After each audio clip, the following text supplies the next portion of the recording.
Why would I throw in the towel? I just got in my bag. I don't make no mistakes. I'm coming for mine, and there ain't no one taking my place. Listen, I've taken some L's. Yeah, that means I lived and I learned. Now I got some money to burn. Why would I throw in the towel? I just got in my bag. I don't make no mistakes. I'm coming for mine, and there ain't no one taking my place. Listen, I've taken some L's. That means I lived and I learned. Now I got some money to burn. Why would I throw in the towel? I just got in my bag. Slow the stars, what they calling now? I don't know what they talking about. Yo, what's good, y'all, man? Good morning. Welcome, man, to another edition of Unpopular Opinion Sports, man. This normally serves as Giants Conversations, but Giants playing later on today, so give you guys a play-by-play here of the Ravens-Titans game, something I've been doing the last couple of weeks, and we're going to kick it off today with Ravens-Titans. Also going to get into a little bit of Giants conversation here a little bit later on, probably during halftime, and, of course, after the game, being as the Giants don't play until later on today. So that's what we're doing today. That's the agenda, man. But welcome, man. Appreciate everybody for coming through. And as the game is getting ready to kick off here, looks like Lamar Jackson is going to be out there with his full arsenal, so to speak. So was just looking at the Ravens and the Titans injury reports.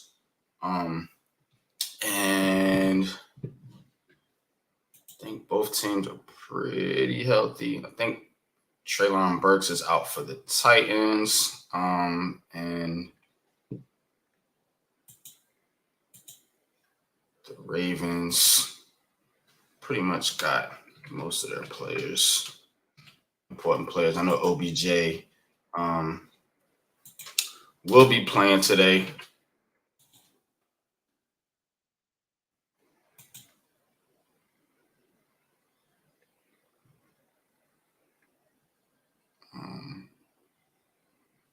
Linebacker Owe is out for the Ravens.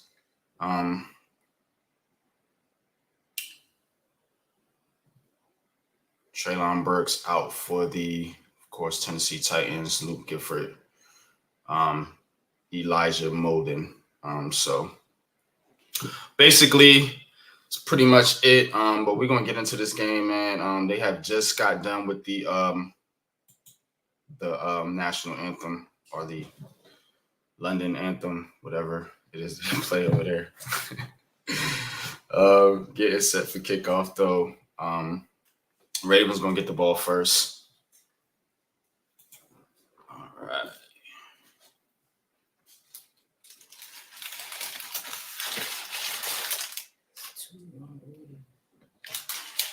Huh? To for somebody else. That shit.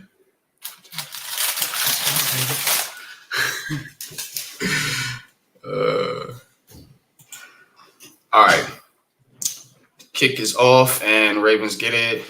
He's out to the 20, 25. Gets out to about the 27-yard line. Sorry, y'all. I'm just waking up. Just had to get my coffee, man. You know what I mean? It's early morning games. Trying to get right. All right, man. Good to see Lamar Jackson in action. See what Lamar does here, man. 1st and 10. Baltimore, man. Baltimore coming in at 3-2. Titans at 2-3, man. I think Tennessee's a little bit of an underrated team, man. They play well. They always play tough. Mike Vrabel in that group. All right, Lamar takes the pass. Pass over to the flat to the running back. Gets about 3, maybe 4 yards. Number 43 there. Again, not my team, so bear with me as I learn the numbers of the players. That was Hill, Justice Hill, for Baltimore.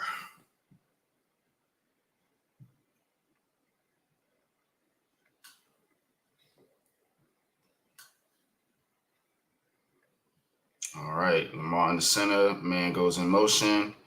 Gives the handoff to the back. He gets about, it's like 3. Should be about a 3rd and 5.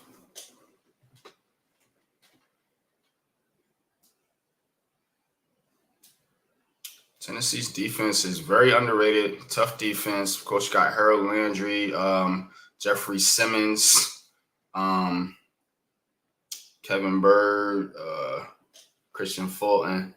They got a decent group.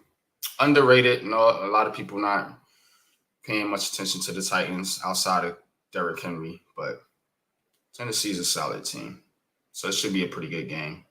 All right, Lamar in the shotgun. Takes the snap, quick pass, gets it off. Out to the 50. Tripped up at about the 45-yard line. Nice game there for Nelson Aguilar. Wow. Heard him in a while. Just a quick pass here by Lamar Jackson. They block it up well, and he just gets tripped up there. Ooh, shoestring tackle, man. That probably saved a touchdown because he would have been gone. All right, Ravens driving here. First drive, looking pretty good. Lamar takes the snap, drops back, has time, throws, and it is caught.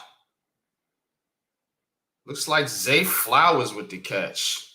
Man, I wanted Zay Flowers for the Giants, man. I knew this dude was going to be a monster. And he goes up and gets that pass. Wasn't the greatest pass by Lamar, but looks like he comes down with it, holds on, maintains control. So, all right. Ball at the 32. Lamar in the shotgun takes the snap, fakes the handoff. He's looking, and throws it, and it's caught. Odell Beckham Jr., OBJ, all right. OBJ with a catch there for about 7 yards. Lamar getting outside the pocket, a little pump fake there. Nice little catch by OBJ. Ravens looking pretty good here on this drive.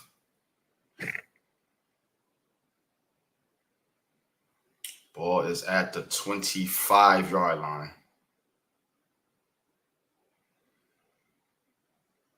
Takes the snap, hands it off, and doesn't get much. About a 2-yard gain.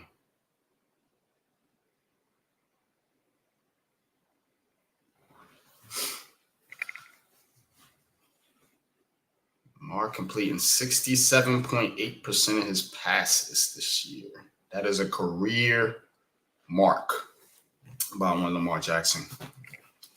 What's good, bro? What's good, man? Appreciate you coming through, man.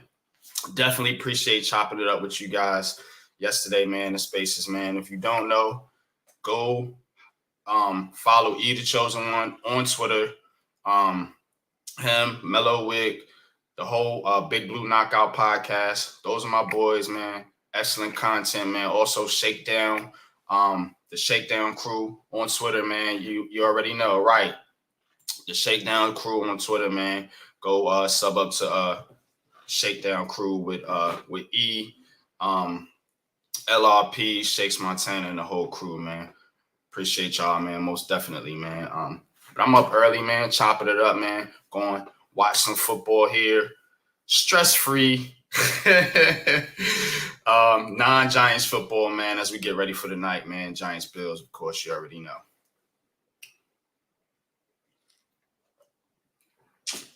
Yeah, man. It was tough conversations about the Giants, but conversations that needed to be had, man. So I definitely appreciate you for real. I'm gonna drop the link for you.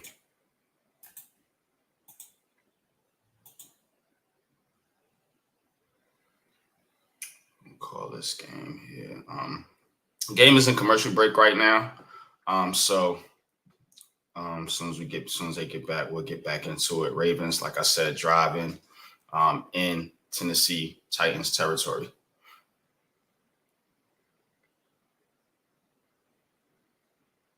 Yeah, we'll get into a little Giants conversation, a little Giants Bills preview at halftime. That's usually how I do this. We want to keep it about the teams that's playing right now, but we can always bounce off some conversations with the Giants, particularly in this game since our buddy OBJ is out there and just caught a pass, man, from Lamar Jackson. So I do want to see OBJ do good.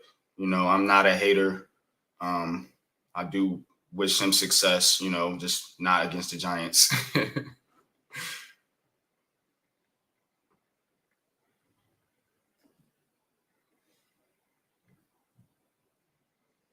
Yeah, these early morning London games, man. I know a lot of people don't wake up for this stuff, man. But me, I'm an early riser. I mean, I get up, I go to work, man, early in the morning. So this time is actually me waking up late. This is actually me sleeping in, getting up at 9 to do this game.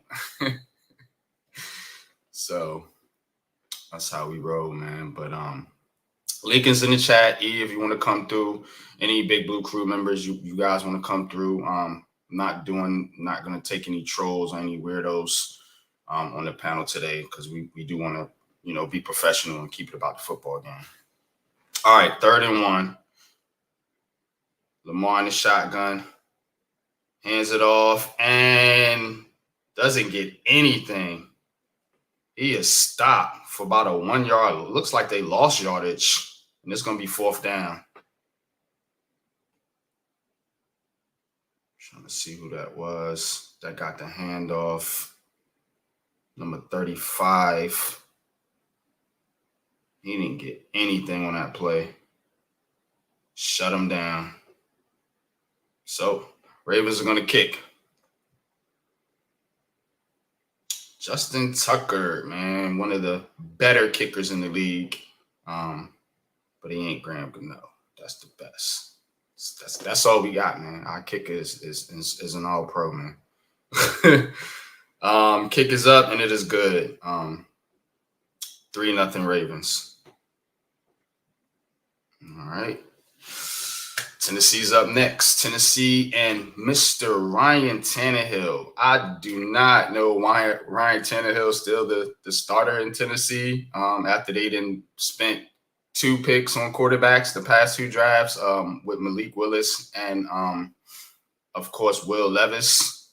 But Tannehill's still holding it down. So we're going to get a look at Mr. Tannehill here in just a few minutes and come back from break. But what's good, man? Hope everybody's all well out there. As you get your morning started, man, hopefully you tapped in here at Unpopular Opinion Sports, man. Myself, man, and hopefully some of the Big Blue Crew will come through a little bit later. But while you're here, please like, share, and subscribe. I do appreciate everyone's support. Everyone that supported me, helping this channel grow. I am almost at 200 subscribers, man, and that's come a long way, man. We're not there yet, but we're getting there, man. What's good with you, bro? Appreciate you. Yo, morning, top of the top, King. Blessings to you and your family, man. You already know. Pray for you all, man. I'm hoping all is well. Early morning football, brother. What more can we ask for, right? Football, breakfast, and with your brother. I'm good. Yeah, I got my coffee. You already know. Yeah, I'm making my green tea now, man, to get up for the day. Yeah, man. We know how we rise, man. But of course. Getting a look here at the Baltimore Ravens and Tennessee Titans. Of course, OBJ playing in this game. Our former friend, Mr. OBJ, Lamar Jackson. I know a lot of people, put Lamar Jackson in that upper tier from a quarterback standpoint. Where would you put Lamar at as a quarterback, man? You think he's top 5, top 10? What do you think he's at around? I think he started off as, in his career, he elevated so quickly, winning an MVP in his second season. I mean, those are the type of things that, put you in the conversation as a top 5 quarterback no matter what.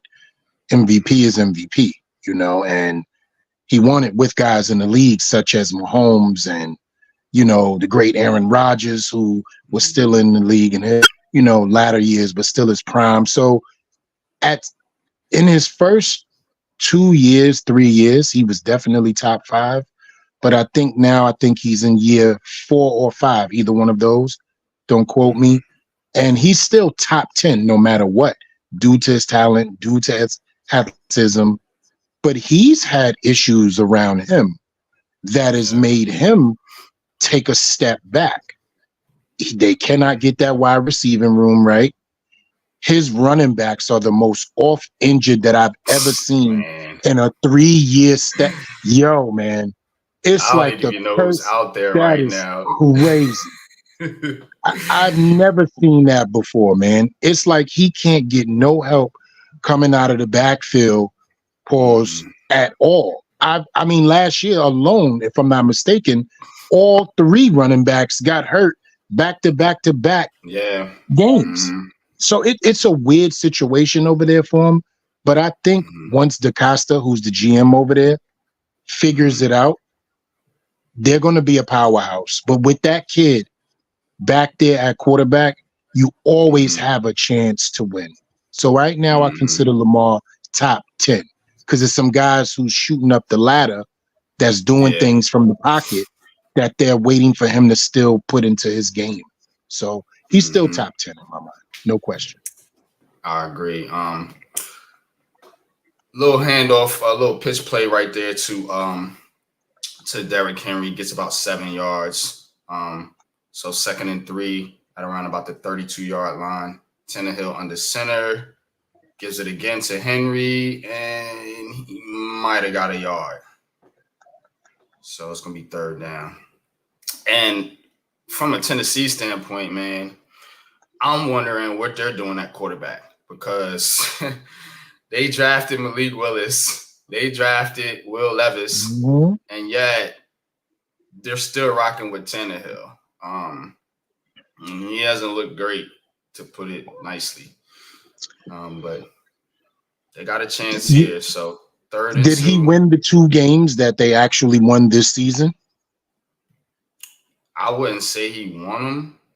I think Tennessee goes as just right there, an incomplete pass to DeAndre Hopkins. And it's a flag on the play.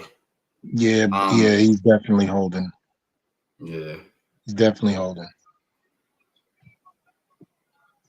Yeah, I just don't see it with Tannehill.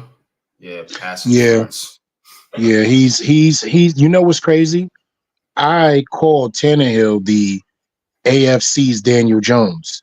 Now, the reason why I said that is because if you look at Tannehill's situation, it's almost the situation that makes Daniel Jones successful. Top 5 running back. He had A.J. Brown at some point, so that helped his life tremendously. Needs an offensive line. And Tennessee, for people that don't realize, stays with the top 15 defense in the NFL. They stay with the top 15 defense. So Tannehill's success comes from being an above average game manager. Now, I won't put his arm talent on the same level as DJ's, right? I won't argue that. But I think they're very similar in what that type of quarterback needs to be successful. What do you think about that, brother? I agree. And I think most quarterbacks need that. Most quarterbacks have to be in a structured environment in order to succeed. Now, it looks different depending on the quarterback. You know, some quarterbacks need a strong offensive line. Some quarterbacks need a good weapons. Of Tannehill, nice pass there to number 15. He gets the 1st down. That is Westbrook. But yeah, most quarterbacks need that type of system. And, you know, it's only a few. Your Pat Mahomes, you know, some people say Joe Burrow, you know, but it's only a handful of quarterbacks that can really succeed, man, when they're surrounded by chaos, man. But I agree with your Daniel Jones comparison with Tannehill. It is a comparison that is legit. It's a comparison I've actually made in the past. where I made comments that said that Daniel Jones is, as we talking about Tannehill, he's heating up here. Another nice completion there for first down into to Wiley into Ravens territory. But Tannehill is equivalent to Daniel Jones in that aspect, man, where, you know, he is a quarterback that can manage the game from that standpoint. I think Daniel Jones is much more athletic, and you can do a little bit more with Daniel Jones from a running standpoint, but definitely the comparison is legit. You know, I do agree. I think these are guys that are ultimately going to succeed with the right structure around them. Big fan Breezy in the building. What's good, my bro? Salute. Appreciate you, man. Coming through, man. If you don't know, big fan Breezy, man. Brooklyn Nets vlogger, podcaster, man. Does great work out there for the Brooklyn Nets. And that's one of my homies, man, from the way, man. We grew up together. So salute to Breezy, man. But yeah, man, it's going to get interesting, man. You see last night, not a good performance by Caleb Williams. I know there's a bunch of people talking about that. Yeah, I would like to get into that a little bit, Brother Pauls, if you would like, you know, to just, while we on commercial break, I take it, right? Absolutely. So for yesterday, you know what made it where, you know what put that category of emphasis where it was? Because of the spaces that we were in yesterday. And shout outs to you, you know what I'm saying? I definitely threw that up as a post, brother, for you coming through and giving all that great content out for a couple of hours and just spending that time with your brother and letting the people know what it is when we really like to lock in and do this thing. So yesterday, we talked about that kid for over 2 hours in spurts.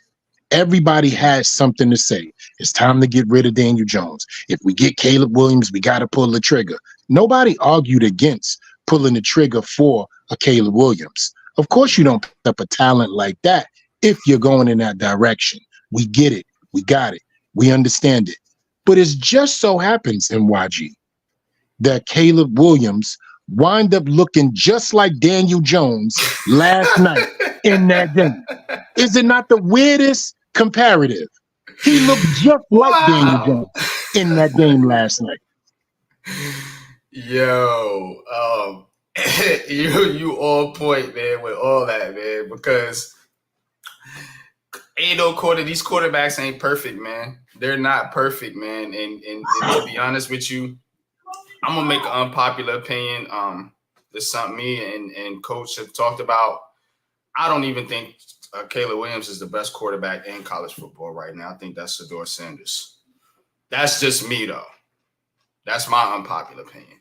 Because if you want a quarterback that can work around a poor offensive line, it ain't going to be Caleb Williams. It's going to be that kid in Colorado because his line is ass.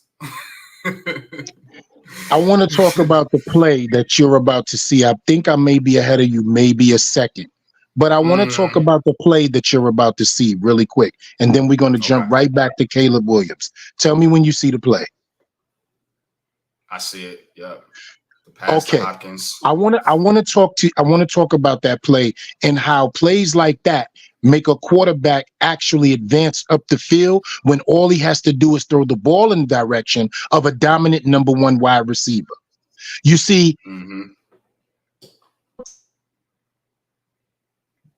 Oh, I think you're breaking up a little bit, E. I hope we ain't losing. E, you there?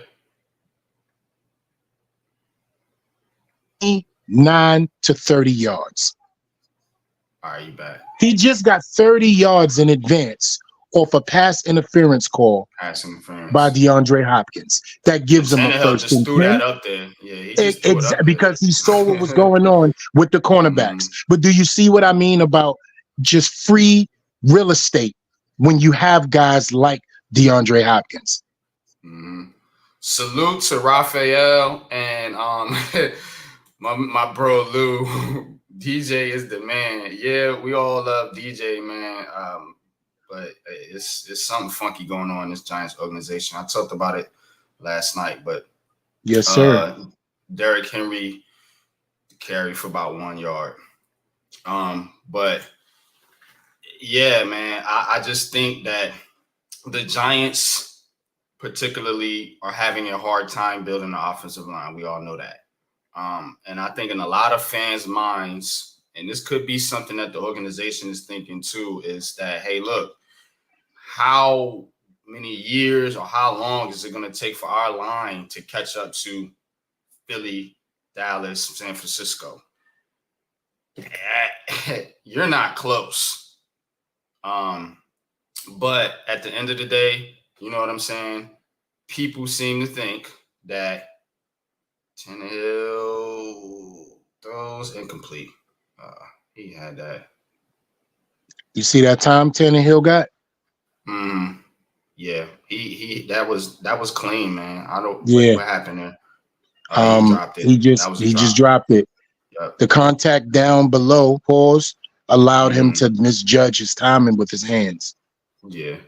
As a receiver, those are one of the things that you're taught to catch. They allow you actually, when you're in the jugs machine, to be on your knees to catch passes above your head, because sometimes whatever your catch radius is, that you're supposed to bring those down.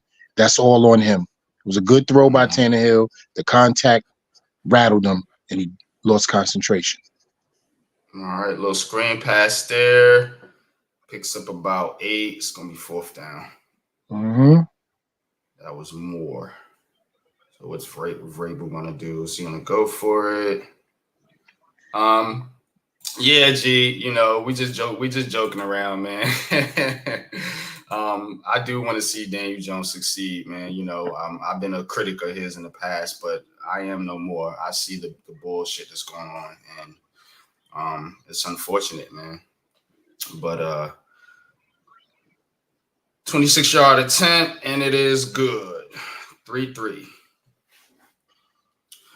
But yeah, E, man, just talking about the QBs, you know, definitely brought a lot of clarity in that space last night, man. And to me, I do think that the Giants probably are going to have to figure out a way to kind of flip this thing here a little bit, man, and reset the QB mark here, especially if they continue to go down this path that they on. Now, if they get on track somehow, say you go out there and you upset Buffalo, you know, you come back and you beat Washington. Now you're 3-4.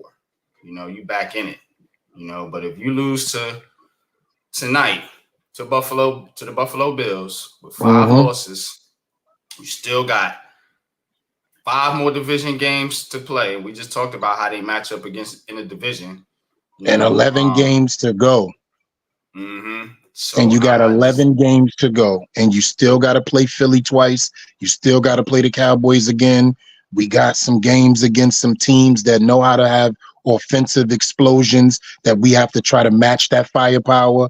It's just, and while you said something yesterday, and a lot of people, and I said it yesterday as well, it went over a lot of people thought processes because they weren't taking in a lot, because a lot of times people like to talk, but they don't like to listen.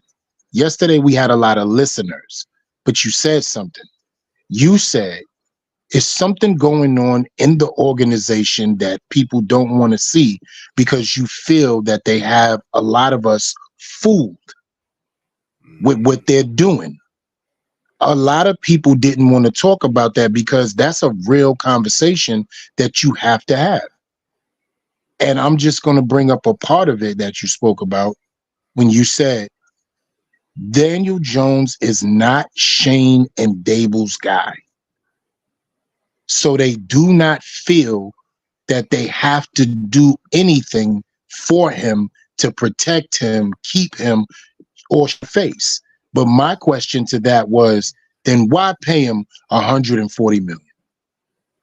John Mara. Why do it? John Mara.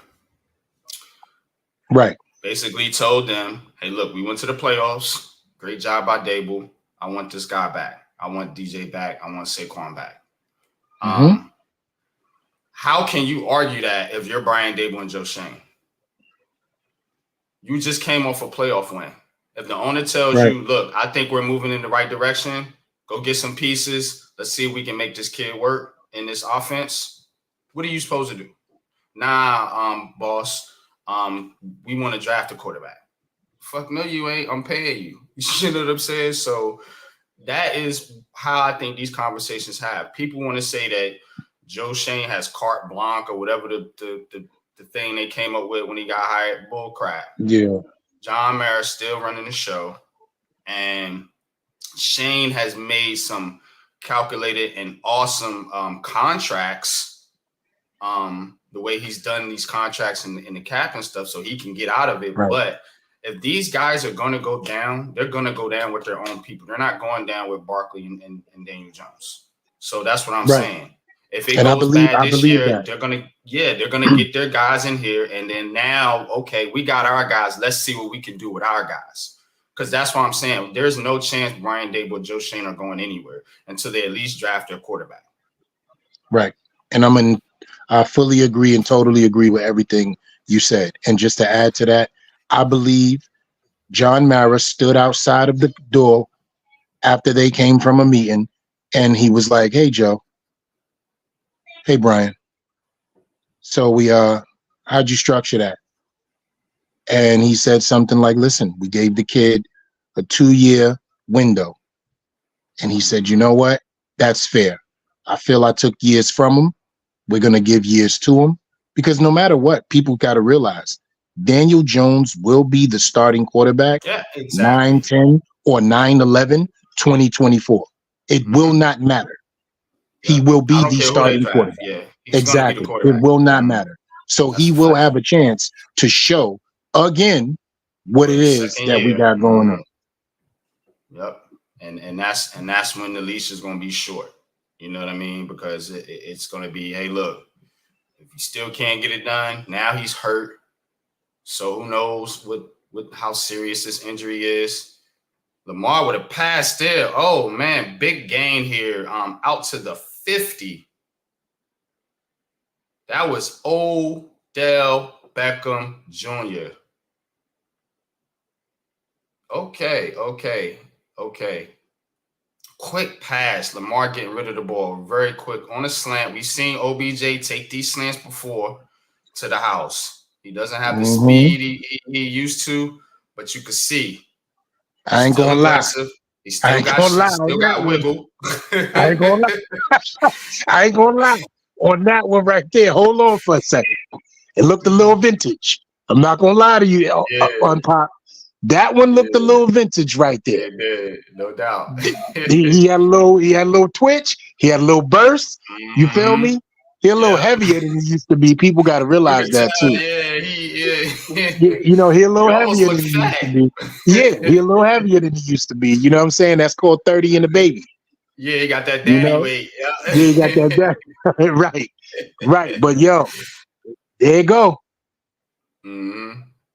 Appreciate you coming through, Andy Dash. Finally, someone with a voice that's not annoying. I hope I'm not annoying. Bookends, what's good, bro? What's good, man? Appreciate you coming through. Bookends Tackle, man, a staple here in the Big Blue Crew community. Says, yeah, I don't think this was merit. I think they like what they saw and how hard he worked and all his coaches. And they put a contract in place to allow them to see more. I could see that, but I do ultimately think John Mara is still meddling. I believe that the architectural work of the contract and the structural work was definitely in place, like Bookend just said. But we know.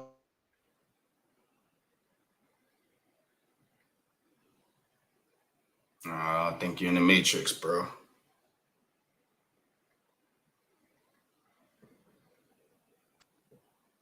As we wait for my bro to get out the Matrix. Yeah, I'm here, Brody. All right, there you go. All right. Yeah, I believe that contract by Bookend. I believe that contract by Bookend is correct. I just believe John Mara had a lot to do with the situation and influence that. That's all.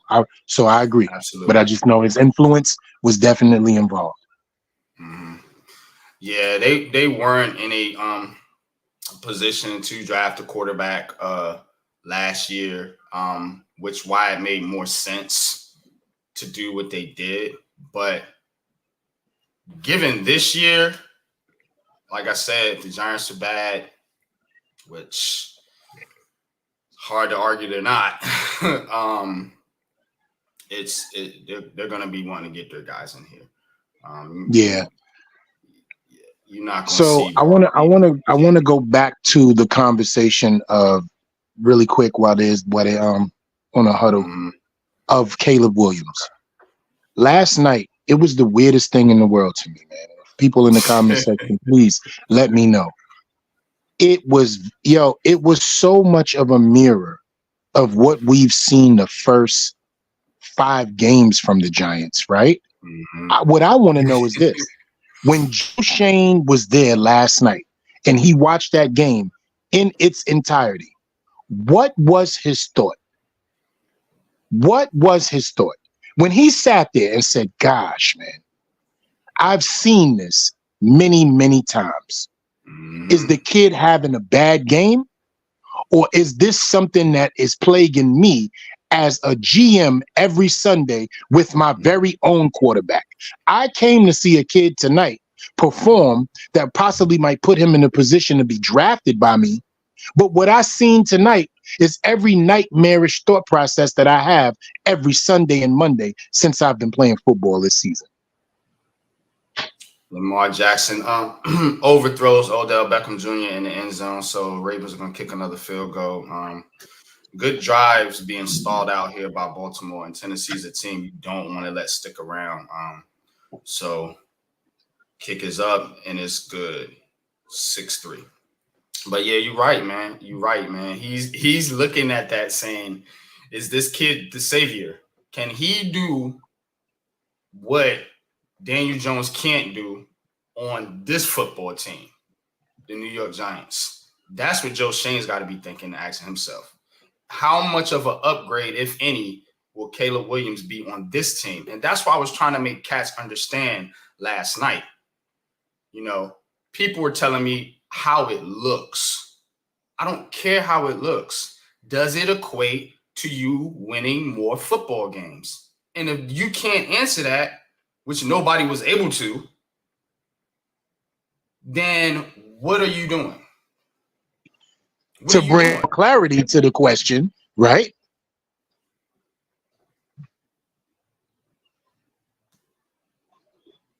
You there, bro?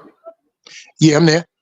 Okay. I was saying, and then the game happens last night after we get off the spaces, and the visual brings me to the unanswered question from an unpopular opinion.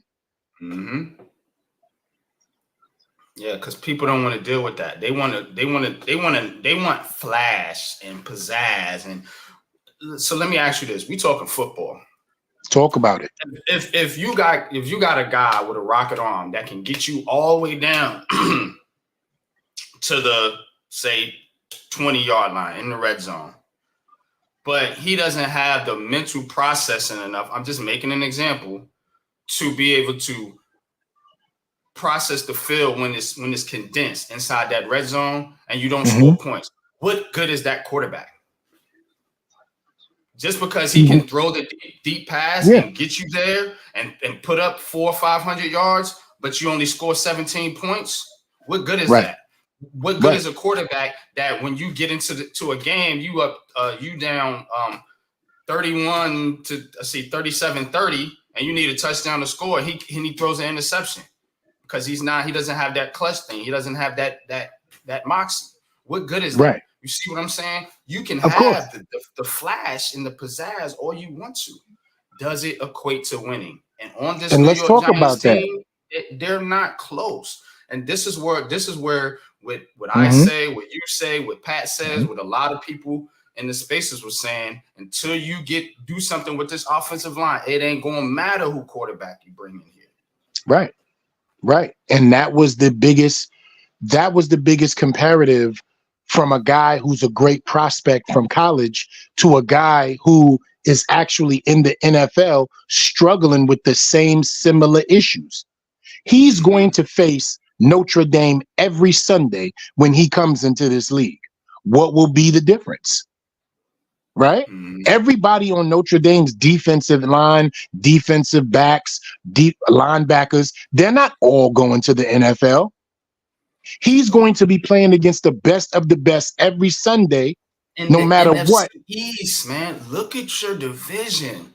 That's a fact. That's a fact. So it's the processing isn't the issue here. It's can he stand up?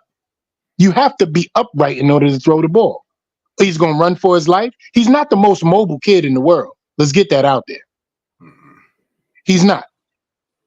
They like Caleb Williams because like what was mentioned last night, because of how it looks, his arm angles and his ability to create and throw from different platforms and stuff like that. These are what these guys are looking at from a quarterback standpoint. I'm a little bit different. I'm a little bit old school when it comes to that position. And what I'm looking at a quarterback that can get it done in clutch moments. I'm looking at a guy that takes command of the huddle. And I'm looking at a guy that can elevate players around him. We've seen this from Eli Manning. You know, I don't care about the arm angles. I'm not a Justin Herbert fan. A lot of people kill me for this because he doesn't win. Dak Prescott doesn't win. When he's Kirk Cousins, when these guys get in clutch moments, they choke. I don't want a quarterback like that. I don't give a damn if you throw for 800 yards. If my team ain't winning, you're not the guy. Talk about it. Could Caleb Williams be that guy? Possibly. Right. Could Drake May be that guy? Possibly.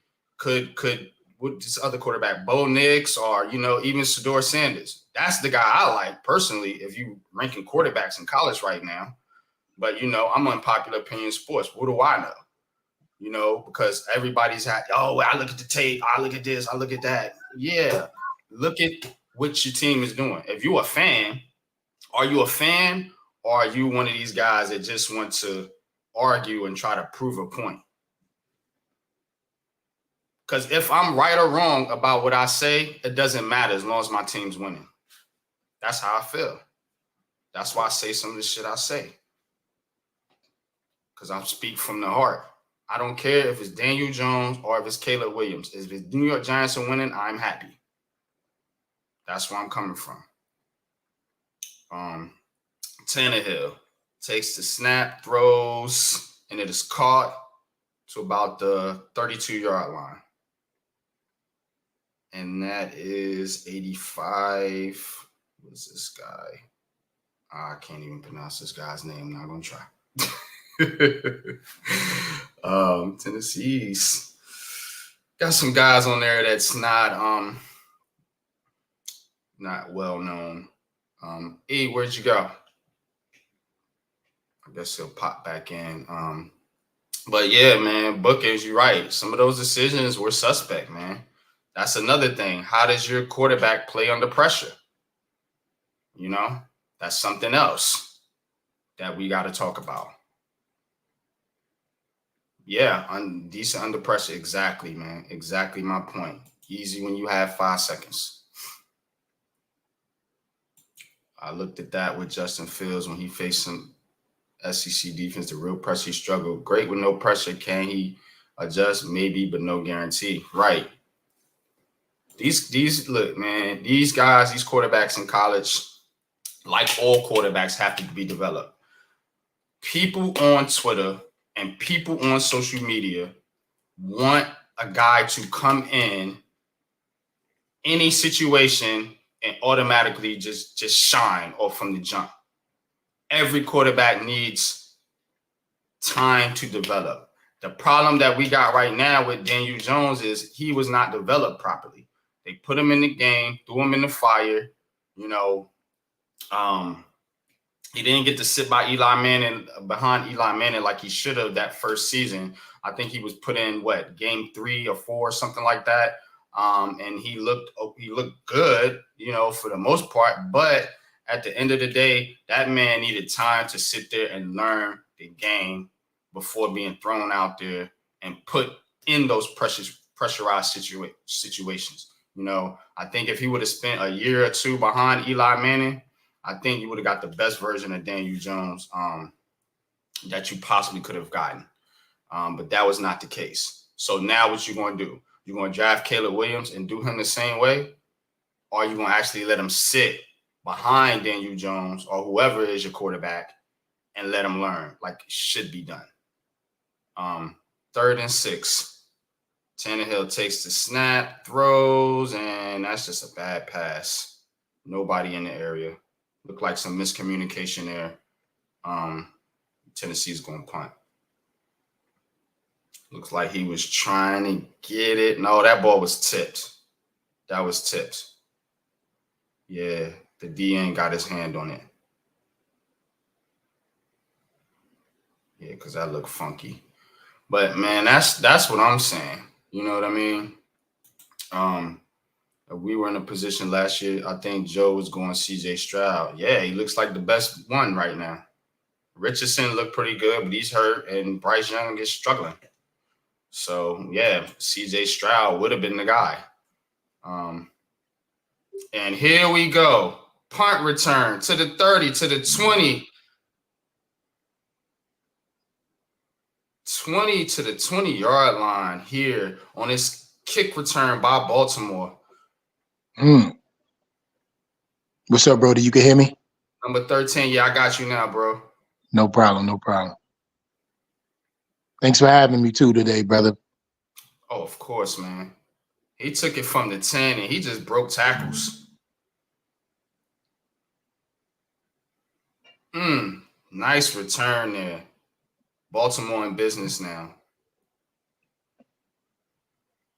Will OBJ get his first TD of the season on this one? Man, let's see. Let's see, Yeah, man. let's see if we can get it to OBJ. All right. Shotgun formation, takes the snap. He's going to run. And he gets tripped up. It's about 4 yards. 2nd down. Baltimore's got to come away with some points. They got to come away with some points. Yeah, Tennessee has great red zone defense, like how the Giants, similar to the Giants last season. We had good red zone defense. They give up a bunch of chunk yardage, but that bend don't break mentality, pause, I hate it. So teams do take advantage of especially the powerhouses. So let's see what's up with Baltimore. All right. Zay Flowers in motion. Fakes the handoff. Lamar's going to run, and he's out of bounds. Looks like he gets the first down there. Inside the 10-yard line. 1st and goal. Ravens fans out there in London. I had to make a trip out there one of these days, man. A lot of purple and black out there, bro. I see. Yeah, we watched the Jags the last 2 weeks. I called the games the last 2 weeks. And yeah, that's Jacksonville's home, man. They be busting ass in London. Yeah, it's a short trip for them, right? Being Yeah, right they there beat the at Florida. Falcons and the Bills. They beat the Bills too. So hand off to Edwards. He gets a couple here. It's gonna be 2nd and goal. Look, it's probably time to move on, but the reality, whether people want to acknowledge or not, is dudes behind the trash and hurt his development. Yeah, I was saying while you were gone, I said if Daniel Jones had the opportunity to sit behind Eli Manning instead of being thrown in the fire his rookie year, Edwards stuffed. Gets about 1 yard. Tennessee's defense is clamping down in the red zone, like you said, bro. But if he would have got a chance to sit behind Eli Manning, I think this guy would have been a better quarterback. Daniel Jones has been under probably the most unstructured environment I have seen in from a quarterback standpoint in a long time, particularly with the New York Giants. Just no structure, going from coordinator to coordinator. Offensive line can't get fixed, changing GMs, changing coaches. Like, it's just been a shit show for this guy, man. So yeah, a lot of fans feel that way, and Lamar gets sacked. I don't like that play. Take a sack there in the red zone. I do not like that play, man. I don't like that play at all. Mm-mm. Harbaugh blew that What call was right that? there. What the That hell was, was that? come on, man. You What had him the with an hell? empty backfield taking a handoff on third down. Right. Leaf, what's good with you, man? My bro Leaf, man. What's up, man? What's popping? What's going on, man? Y'all watching some disgusting football right now? Peace, King. Peace. Yeah, it's Peace, peace. What's going on? it ain't looking good right now, Leaf. Leaf, this is E, man. E, the chosen one, man. E, this is Leaf, man. Leaf's a content creator himself. Does a lot of Brooklyn Nets content. From a football standpoint, he is a Packers fan. So it's gonna welcome Leaf to the show. Yes, Yeah, sir. what's How you going feeling on, this E, morning? man? Oh, good, I brother. don't want nobody to feel bad, bro. Listen, we lost to the Raiders the other night. I was clearly pissed. Yeah. Yeah, it's a lot of bad football going on week after week. So yeah, What I do want to say to you is this, brother. You guys have one of the most underrated wide receiving corps in the NFL. If you guys can get going, yo, I'm telling you, with Watson, Dobbs, Wicks, and Reed, you guys have something there, man. Give the kid some time, and I believe that he knows how to play this game. You know, it's just time. It's just time. You guys are a lot better than I thought you would be, but you also have a lot more in place than most teams don't realize. You're always in games. I've hardly seen a blowout this season. Correct me if I'm Packers got wrong. a good defense, man. Yeah, man. Underrated. They're in games. well, the only game that we kicked ourselves out of was the game that against the Lions on Thursday. Right. When Walker had the penalty. We was kind of making a comeback and Walker had the penalty, and then that was just it. The Lions is the class of our division, obviously, but everything you said about our wide receiving core definitely rings true. Jordan Love is definitely on the rise, but another thing, one thing you got left out was the fact that we came into the season with a premier backfield with Aaron Jones and Dylan. Dylan, yeah. Like we got to premiere them more. One of the things I told Pop about, I'm like, do teams work on running plays anymore? I'm like, it almost seems like, all right, yo, if we throwing a screen pass, or we going to roll out with the quarterback, or play action roll out with the quarterback, play action left, play action right. And I was seeing that last year, with the season that the Giants had, because it was almost like, all right, yo, let's just use Saquon as a decoy. You know what I'm saying? They know we're gonna give him the ball at some point, but let's just use him as a decoy mostly. But are they really running? Do y'all think teams are really working on running plays? I'm talking about running plays to like scheme and Well, get more yardage and control a line of scrimmage, man. I don't think teams are working on running plays. These coordinators are not cutting it. I'll tell you what I believe. Before you go, real quick, E, Yeah. just want to welcome my bro, big bro Lou, to the show. You know what I'm saying? Big Blue crew in the building, man. What's good with you, Lou? Lou, peace, King. Lou, what's going on, man? Like, All right. yeah. Let Lou get his stuff together. He's muted. It's early. He don't usually get up this early, but go ahead, E. Right. So it's two things that I think about when you ask that question, brother. One, the devalue position in the league that most people don't realize is the most valuable when you make it to the playoffs. That is the running back position. It allows you to get yardage, chew time, and actually allow your offense to play defense because you're killing the clock and not allowing the other team to get on the field, as well as tiring out their defense. The reason why you see what you see now is because the undervalue of the position, nobody wants to pay them. So the answer to your question is, I believe they're nowhere near working on running plays.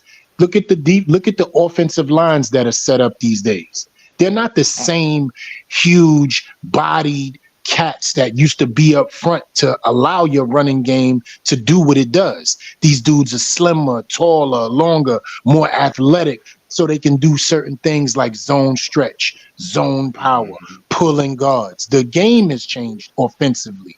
So the running back is devalued. They're trying to be speedsters, but they're gonna have to go back to the power because them speedsters are gonna get overpowered. It goes in cycles. Anybody who knows football, we watch this.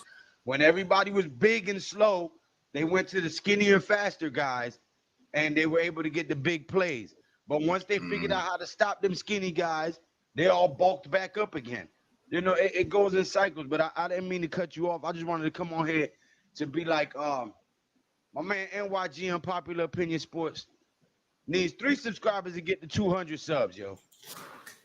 Y'all stop being some Let's damn get ninja there. watchers and hit that subscribe button. Okay? It costs you absolutely nothing to push that button.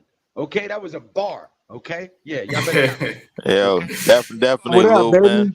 Absolutely nothing to click that button. Go subscribe to Unpopular Opinion Sports. Stop being ninja watchers watching from the shadow realm, man. We grind every week. We give you guys all this sports content, all this sports news, Saturday night, Sunday night, Monday night, Tuesday night. Every day of the week, we putting out content for you, man. Go subscribe to Unpopular Opinion Sports. And if you have any travel needs at all, whether it be for sports, vacation, packages, whatever, trying to take a loved one away for a weekend, holler at NYG22, Go Travel, GetOutTravel.com. He got you, man. Lou, man, appreciate That, bro. Lou. Appreciate that plug, man. My bro, always coming through, man. For sure. Good morning, brother. Not to be outdone, go subscribe to G Nation Inside Sports, man. Leather to the face. I'm telling you, if you like boxing, UFC, man, you ain't gonna get no other experience, man, like you're gonna get on G Nation, man. Leather to the face, man. Every single Saturday night, man. Fight night Saturday, man. Cutting up, man. Mad knowledge, just having fun, having a good time, man. Definitely appreciate that, man. I'm not gonna lie, but every day to piggyback what they said about the running game, everything definitely remains true. It seems like they going away from the big boulder type of guys that can move everybody around, and they going with a lot of speed. If you look at some of these combines, you got linemen, old linemen, D linemen, like the guys that used to be like the heavy guys. You got damn near running like 4.7s and 4.6s. I'm like, yo, do you really need your lineman to be running that? I guess in hindsight, you thinking about a guy that's 300 something pounds running for something. You like, you know what? We got to take him. You know what I'm saying? And that's a lot of what's going on with the offensive line, Leaf. Not to cut you off, man, but it just hit me. You know what I'm saying? It just popped in my head. Pause. That the Giants right now, their problem is they're too slow on the line. You know, they can't deal with speed.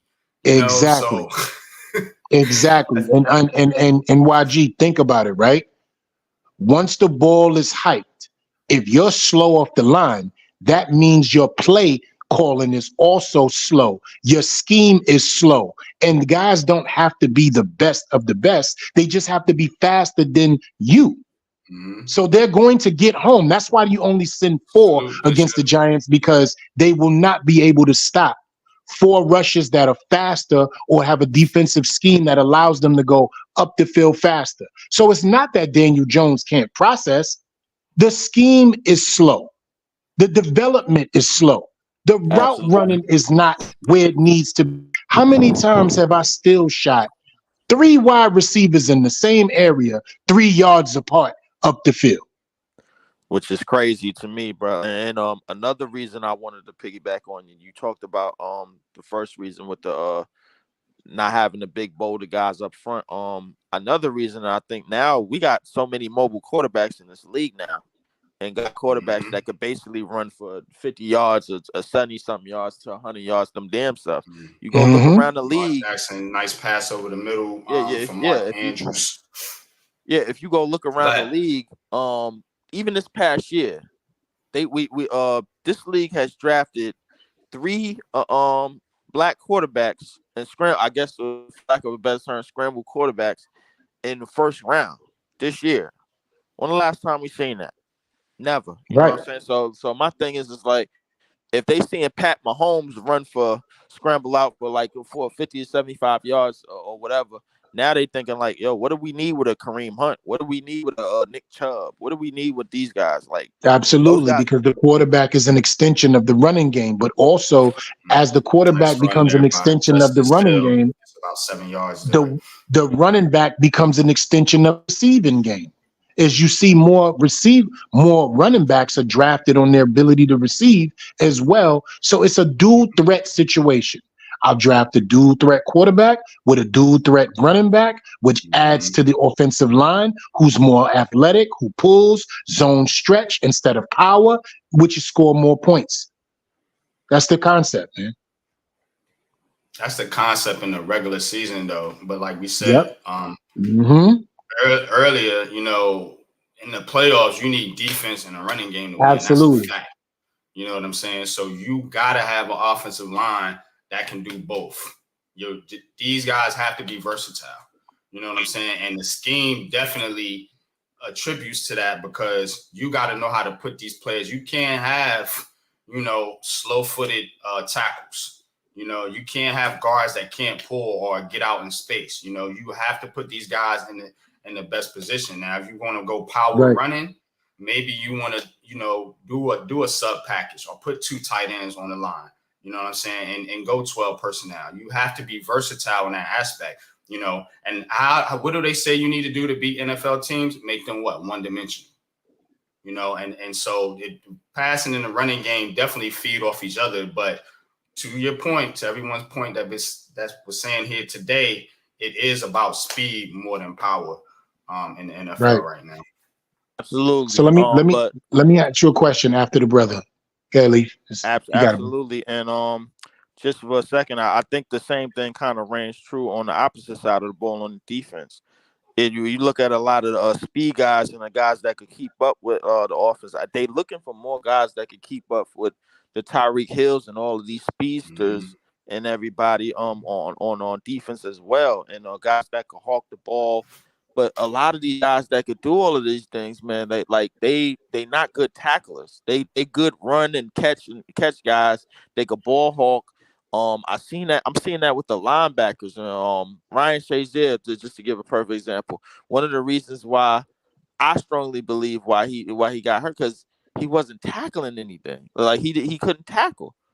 He wasn't that great of a tackler. He know how to run and hit and ball hawk and cover the middle of the field. And now your middle linebackers is basically kind of your free safety kind of players, but they could intercept the ball and they could hawk the middle of the field at a lot of points. But you need tacklers. You need make the tackle, make the play, make the simple play type of guys. And I don't think you have that too much on the defense no more neither, which is one of the reasons why a lot of these offenses might have one of these Sundays where they could explode for crazy yards.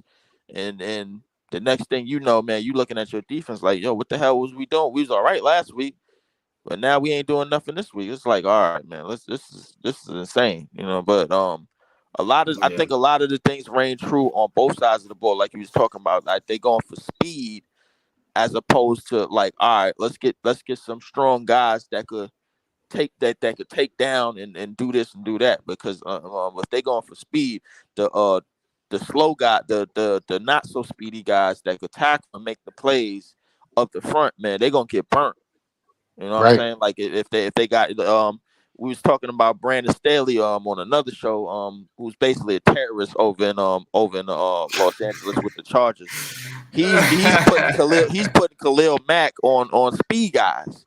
But the quarterback, though, the quarterback he's supposed to make it work. You know what I'm saying? I don't want to hear anything about coaching when it comes to the Chargers. I don't want to hear anything about their offensive line, but when it comes to the Chargers, I don't want to hear anything about them not having skill position players. Hold on, Pop. But to give them some leeway on this, giving them no excuses. Once we don't get them excuses with the New York Giants. No, I know. I know. Giving Justin Herbert no excuse. And you know what? I think it's Pop. That's what everybody say about Daniel Jones. I'm not Pop. It's definitely a selection, but at the same time, like if Herbert is going out there putting up 30-something points on the board, and then the defense run God knows what, and then they put up 30-something, you basically asking him, all right, yo, listen, we I don't think we running the right defensive plays. They clearly not, because if you put Khalil Mack on a speedster wide out, then you're not running the right shit. But at the same time, you basically going out there telling him to turn water into wine. That's basically what you're telling your quarterback to do. Yeah. You know, because that's what Daniel Jones has got to do. Yeah, Right. See what he got paid. Daniel Jones got to do. Every quarterback, according to these gurus, they got to make it happen. They got to make it work. Damn your offensive line. Damn your play calling. Damn your coach. Damn I your definitely defense. see what Herbert got paid bookend, but see what I'm saying? I think listen, the payday now, especially with the quarterbacks, man, like it's just more of the market. You know what I'm saying? Because that's what you throw in your quarterbacks now. Once I seen Herbert get 200 something a guarantee, and I seen Daniel Jones get his money, man, I was just like, all right, that's basically the market. But at the same time, you still gotta build. You can't just throw these quarterbacks the money and just say, all right, yo, the defense just say, all right, yo, listen, he got paid, man, so he can carry us, man. Like, dang, you can't do that. That's not how team football works. That's not how it works. Looking past Flowers, wide open touchdown, Ravens. Flowers. Zay Flowers. That's right, Lamar. First, I started you over Tua. I started him over Tua today. Make it happen. Yeah, I just seen that touchdown. Let's go, touchdown. Yeah, Flowers. And listen, these are the things that we talked about earlier in YG, which makes him still a top 10 quarterback when the play breaks down. But look at his wide receiver. Look at how I'm coming back to the ball. I'm going to make a play for you. I'm going to make sure that I follow you to get to a crease. I think they're calling it back. I think they might call that on Beckham. I think they're calling that on Beckham. Nah, it's good. They're going for 2 now. Yeah, they're going for 2. 2-point conversion. I think they just called a pass. Lamar takes the handoff, gets it to Flowers, and it's good. Oh, now okay. I think Leaf is like maybe a couple seconds ahead. Yeah, I might be behind. All right, that's good. Yeah. Yeah, pass interference on offense. So it'll be a retry. Yeah, but I think a lot of the things, man, what rings true about the game today, man, like they just going straight for these. He got blocked. He got blocked. He passed interference on that. They got blocked. They got blocked. Yeah, they called that like a pick play. That's crazy. They called it a pick play. And it was a pick play. You saying Beckham was like all in the way. Yeah, like holding him, man. You know what it was? Ooh. If he would have ran in back of him, it would have been different. He ran right in front of him. Another thing I wanted to speak on is that obviously the Niners and the Eagles are respectively undefeated. A lot of people don't think the Eagles are the same as last year. Me personally, I think the Eagles are just figuring out how to win games differently, as opposed to like just dominating teams. All right, yo, let's just dominate, whatever. I think they gave up some of their pieces from last year, and they figuring out how to close games at the end when they're close. And when you have a team that knows how to win games by blowouts, kick was blocked. It's 15-3. Let me update the score. Y'all keep talking. Yeah. So when you have a team that knows how to close games down the stretch, with their defense or with their offense, however which way that you want them to go, I think that's definitely a recipe, man, for a team that's shining a light on the Super Bowl, on at least another Super Bowl appearance. The 49ers, man, obviously we know what we know about them, but I listen in terms of the past, and at least in this millennium, and at least in the past 10, 15 years, I've seen 49ers teams dominate. I've seen the front seven that they had with Alvin Smith, Justin Smith, Navarro, and Willis, and all of them. When they had Harbaugh and they had all of them office guys, Vernon Davis, and all of them.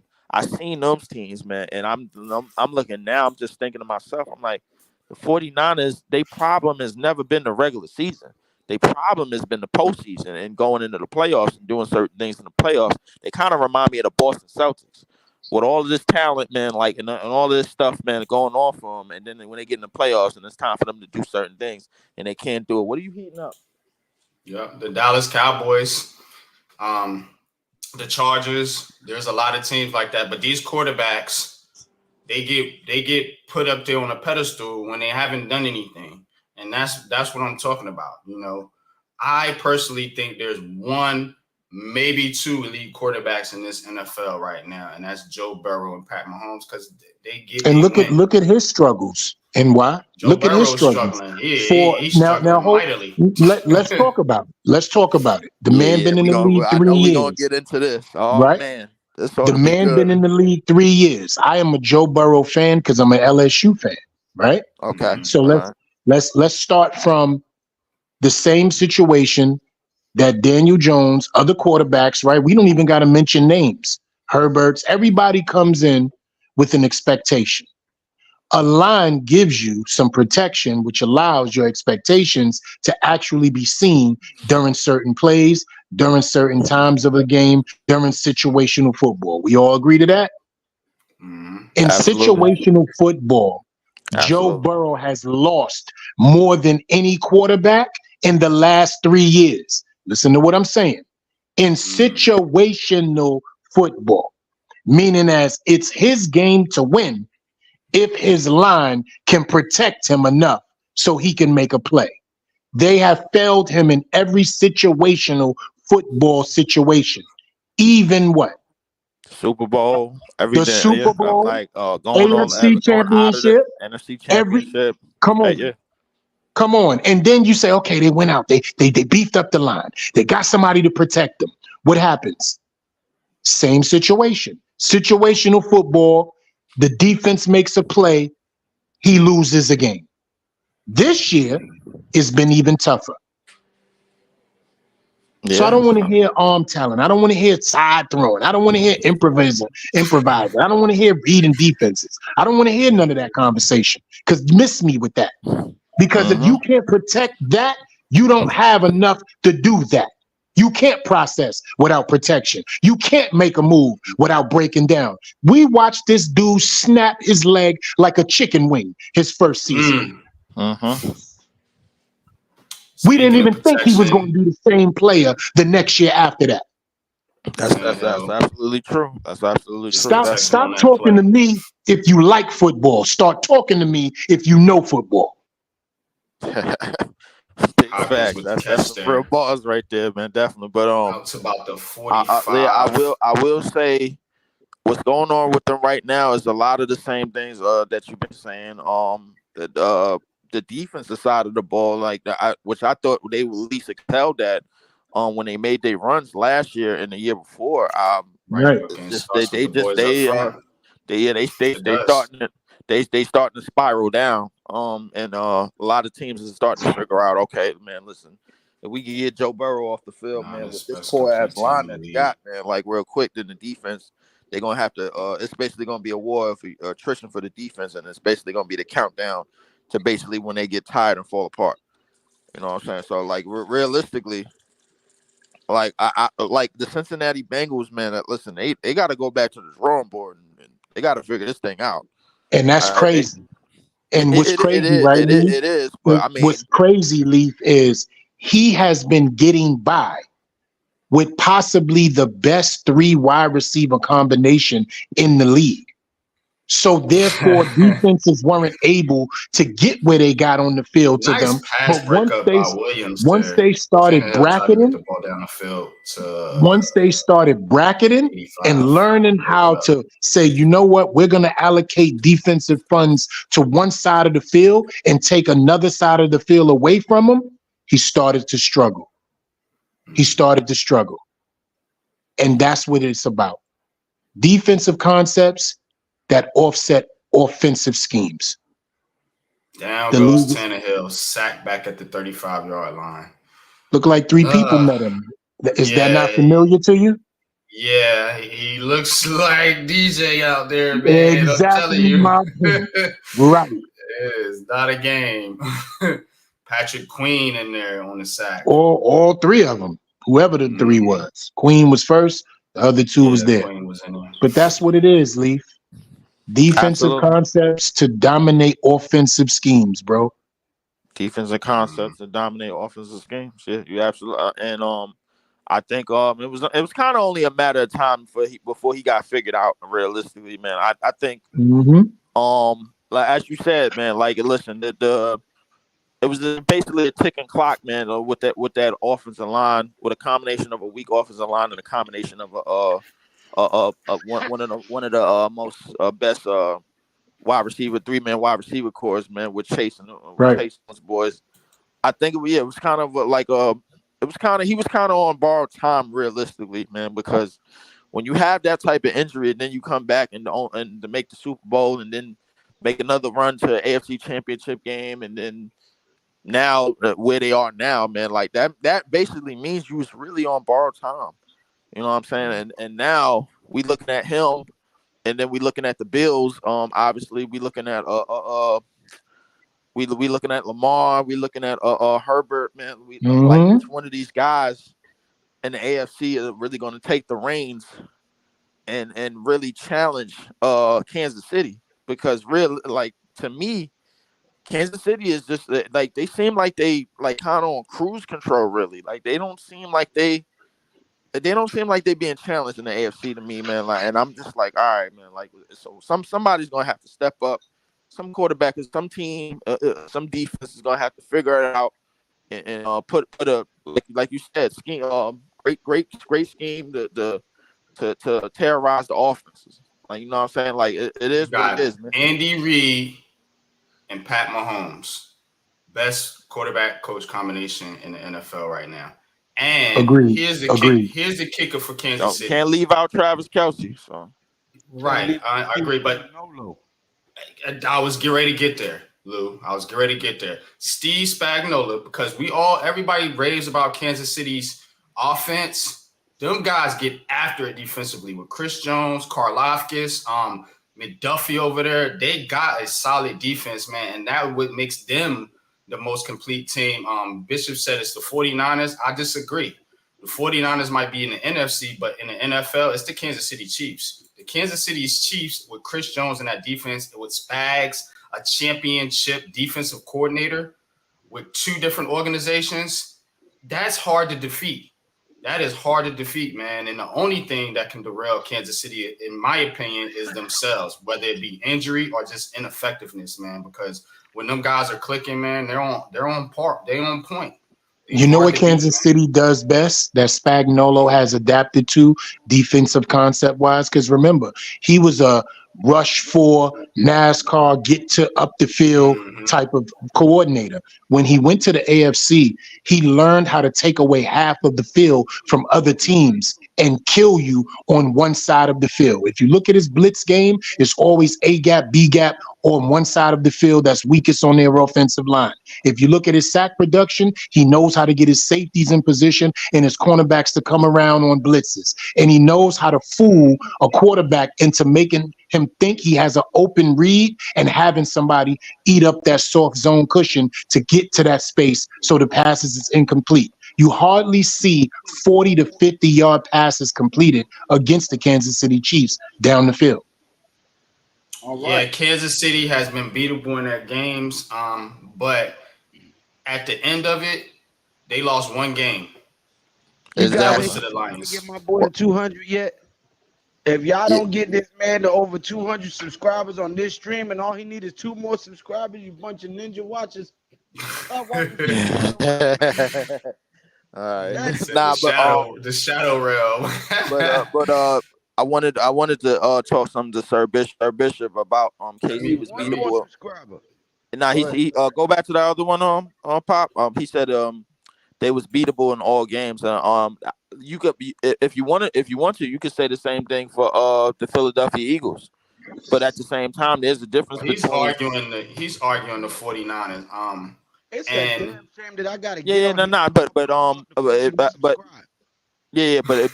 I'll listen, Sir Bishop, if you want to, you can say the same thing about the Philadelphia Eagles. And the reason why I say that is because notice both teams just came off the Super Bowl, historic Super Bowl.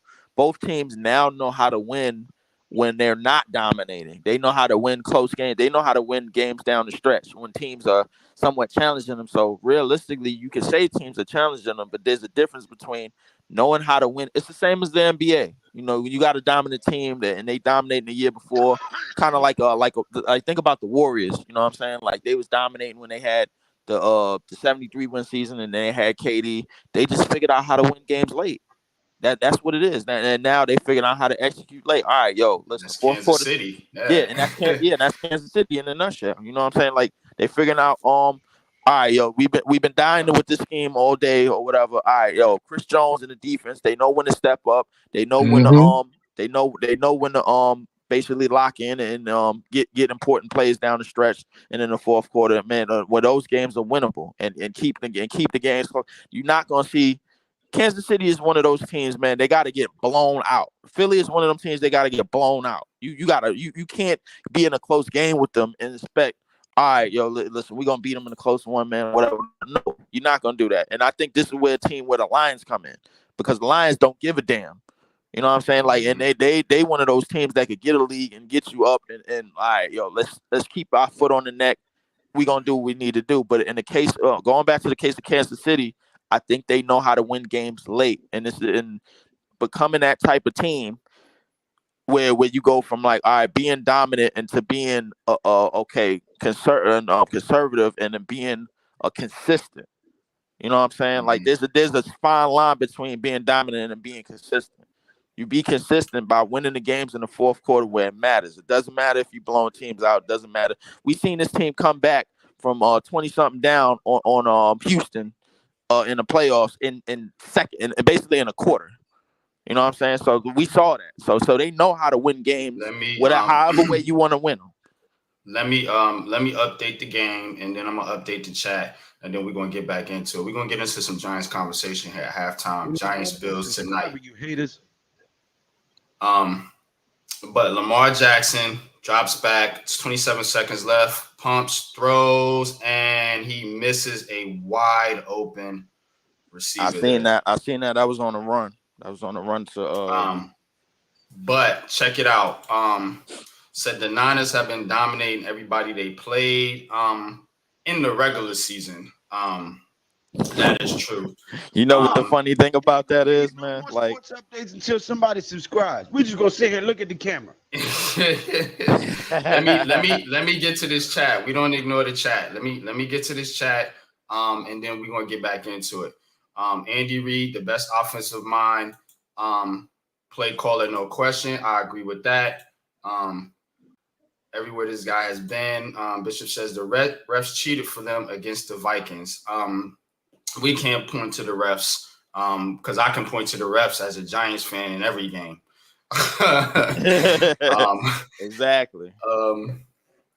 Attacked on Florida's special dimension. I don't know what that is. Okay. Made McNabb, Fix Smith. Yeah, Andy Reid, exactly. And he taught Pat Mahomes how to read defenses, because the word on Pat Mahomes was when he got into the league, he didn't know how to he was struggling to read defenses.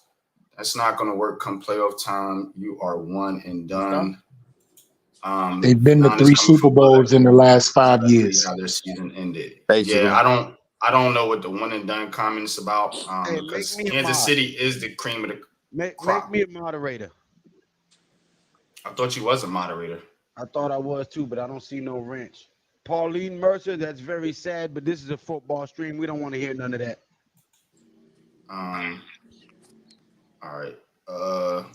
Put a comment in the chat, and then I think I could do it from there. Let me see.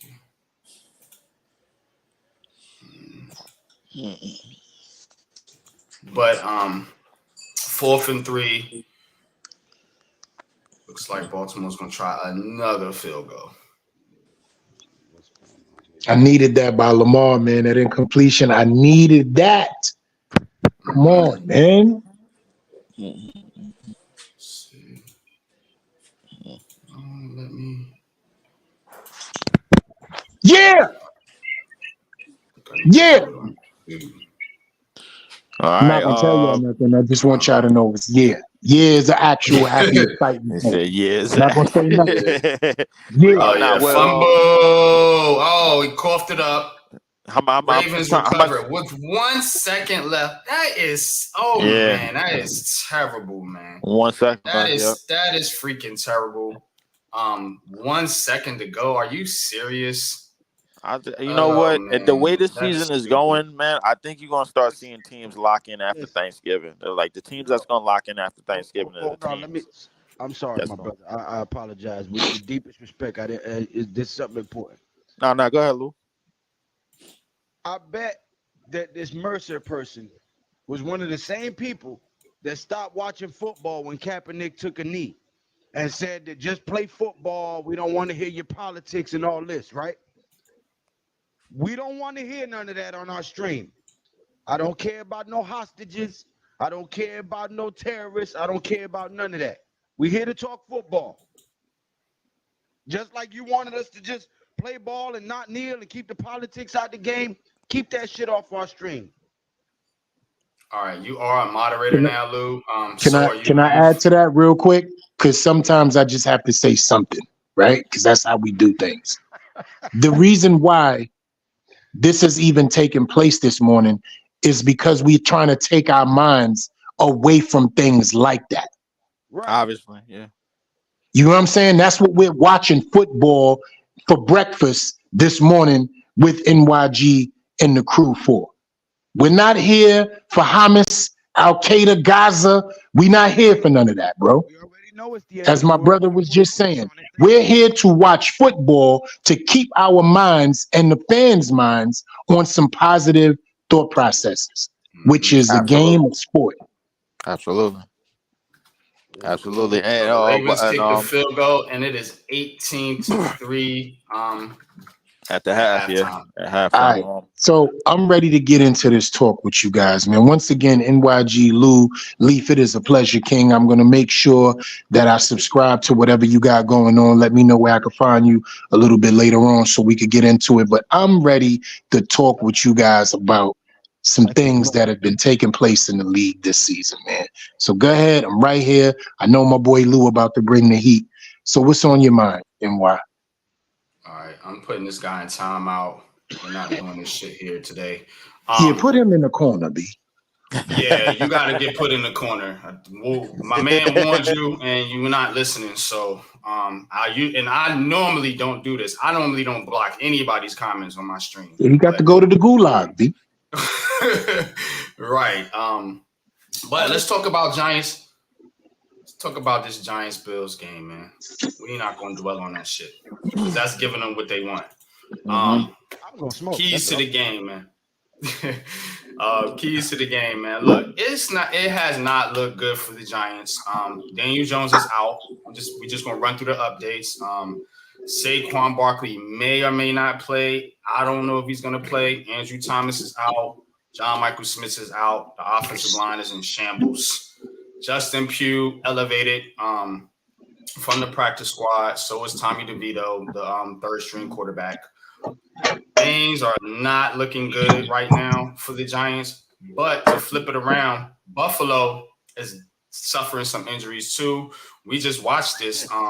If you guys were here last week, Matt Milano, the Bills' starting linebacker, went out, and I think he's done for the season. So the Bills are struggling a little bit on defense. They were getting worked, by Jacksonville last week. But the New York Giants, to win this game, they cannot turn the football over. They can't turn the football over. That's number one. Number two, you have to play within what you can do offensively. There ain't gonna be no drop back passing in this game from Tyrod Taylor. We always gotta give it. Nah, I'm a Giants fan. No. We're not gonna do that. I'm a Giants fan. There's always a path for this team to win. I don't care. Look, they said that against the Miami Dolphins. And guess what? In that game, if the Giants offense could have did anything of a smidget, of positives, they would have been in that game because the defense was keeping them in that game for most of that game. So we're not crazy. Josh Allen will give you a pick or two per game. Pop. You have to capitalize on that. He said, "Pop." Pop. Go Hold ahead. on, wait. Listen, you said if the offense would have did any, if was a split, we all be high. That's one of the things, man. Maybe I'm high off Giants, off the Giants right now. But DJ ain't playing, Saquon ain't playing, Andrew Thomas ain't playing. There's no way, son. Let me tell you something. Yo, Lou is wearing all blue and telling you this. Right. Look, Pop, listen to me. Listen. Let me tell you something. Look. The NFL is played on the field, not on paper. I go through the same thing with my Packers, man, and I'm like, all right, listen, it's with everything that was said, with everything my man Chosen was said, everything that everybody told me all year, I looked at it, I'm like, all right, cool.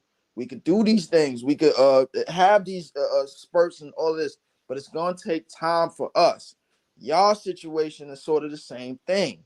You know what I'm saying? It's gonna take time for y'all. But like you look, I came in here last week. And you was talking about, bro. What the hell are we doing?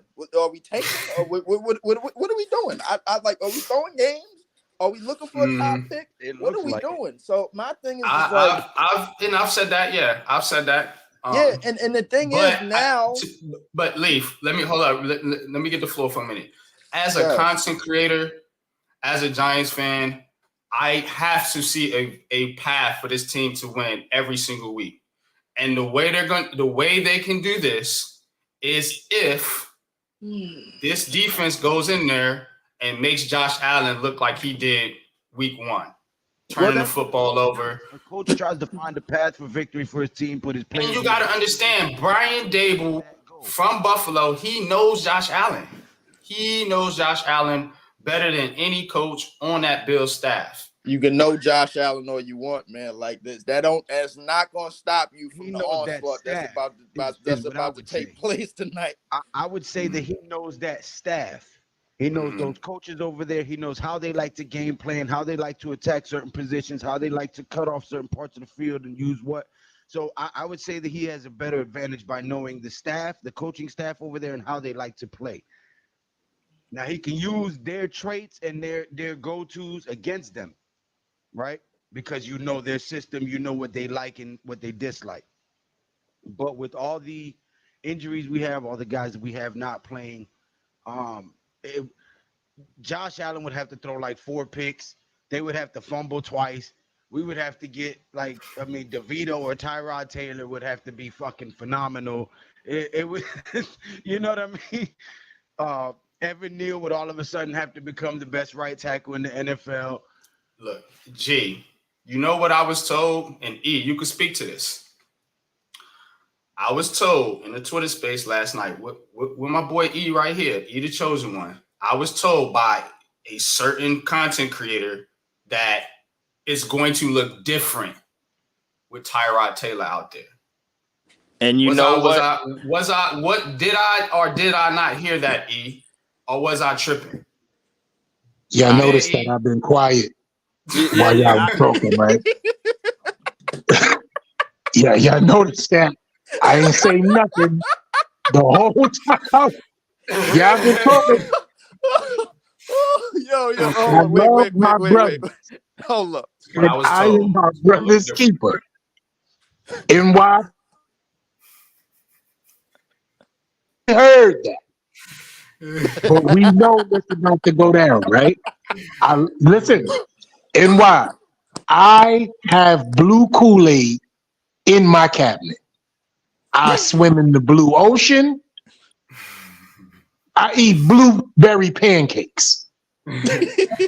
But today, I'm black today, so that should tell you what I feel. Listen to me, brother. Pop, that you wearing black, that means you know a funeral is about to take place. Today is going to be about to take place. Brutal. The only thing that I can hope for today, and Lou and Leaf, is that we play inspirational football. That means prayer during the game, before the game, within the game. Because what's going to take place today in Buffalo, It's not gonna be pretty. yo, I'm Lou NY. You know me. I'm the most optimistic dude on the planet. I had us going 17-0 until somebody beat us, right? But you have to understand the amount of pieces that is missing compared to the Buffalo pieces that have quality depth at the people that are missing on their starting. They have people that can fill in that are very serviceable, that fit into what they do scheme wise and on the defense. On the offense, they are a full go. It is not one person on that offense that's hurt, brother. And basically, Pop, to put it in plain terms, this ain't gonna be pretty. This is not gonna be pretty.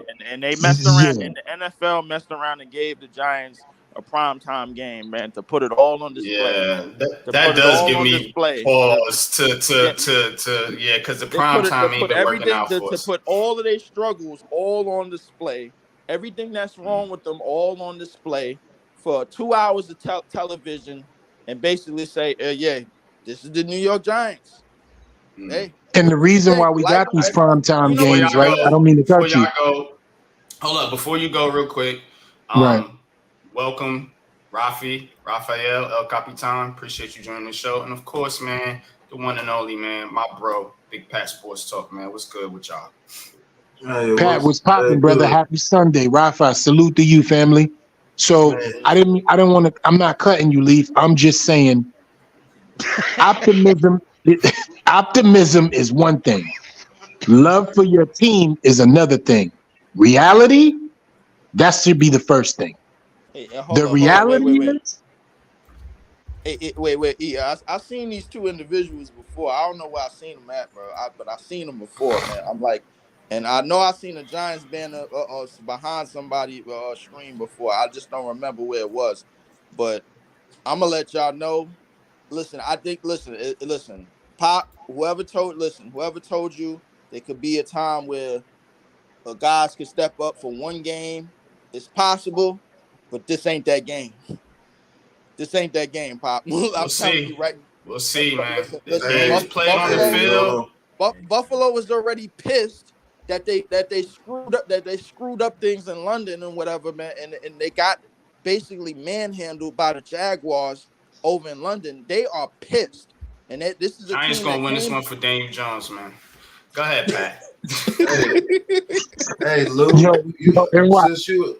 Can I just say this to you real quick before Pat goes? Tonight might be the death of Tyrod Taylor. Yeah. It might just be. Lou. Yo. Hey, since you up early, you gonna call the early game or call the Sunday night game? Huh? You gonna call the early games when I call the Sunday night game? I'm calling the 4 o'clock game, the Eagle game. Well, I guess we're gonna have a break for 12 o'clock. Huh? I guess we're gonna have a break for 12 o'clock. Where Joel ain't calling the game?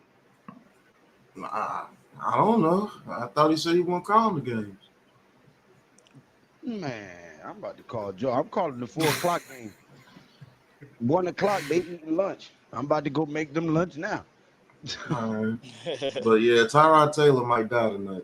Yeah, he might die tonight. And listen, no JMS, no Andrew Thomas, and remember, Evan Neal has been hurt psychologically his entire career, and now he's physically also hurt at the same time.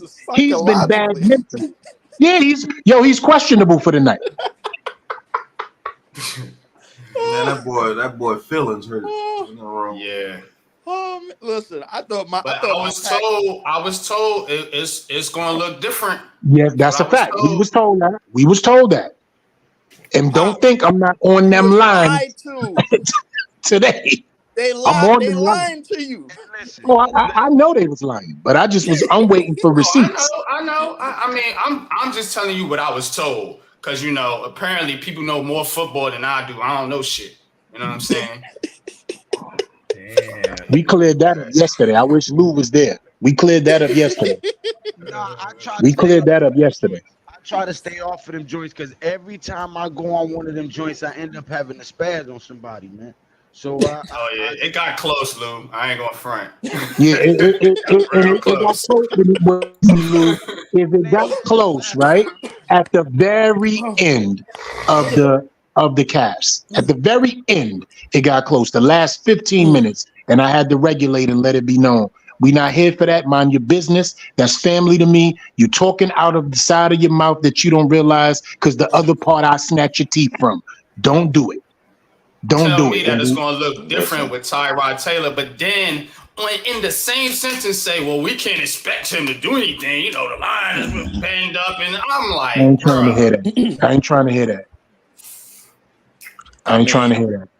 listen, you know what listen. kills me? E, What kills me look, is I tell you this, Lou, Pop, all y'all, man. Listen, I will tell y'all this right now. I didn't expect my Packers to do a damn thing coming into the season. I really didn't, man. And been looking at the team and looking at the direction that we going, man. Like, we had game blown. I'm not really expecting anything. It's just one of those years where it's like, all right, yo, we got to figure out which direction we want to go in terms of how we want to run schemes and how we want to run our defense, how we want to run our offense. I think Matt LaFleur is kind of a terrorist.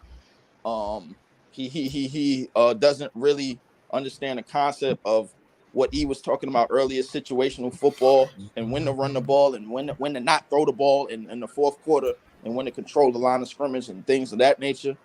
And I listen, I got my own problems. Yeah, you need to worry about what you need to worry about, Leaf, is I forget what week it is, Giants Packers. That's what you need to worry about. So you could come in here and say that we don't got a chance against Buffalo. But I bet damn sure we got a chance to beat them damn Packers. We going there. Pop, we going listen, there. Pop, listen to me. I got to. Pop, listen. My pride gets in the you way. Know what? And you gonna have I don't know how much pride you gonna have left when you get done with the Jets, because I know you tailgating that game, man, and I know we gonna be there. What you're gonna do. So yeah, and the Jets is going down. When you come back and see the Packers, best believe I will be here, and I will tell you, and I will look at you just like this,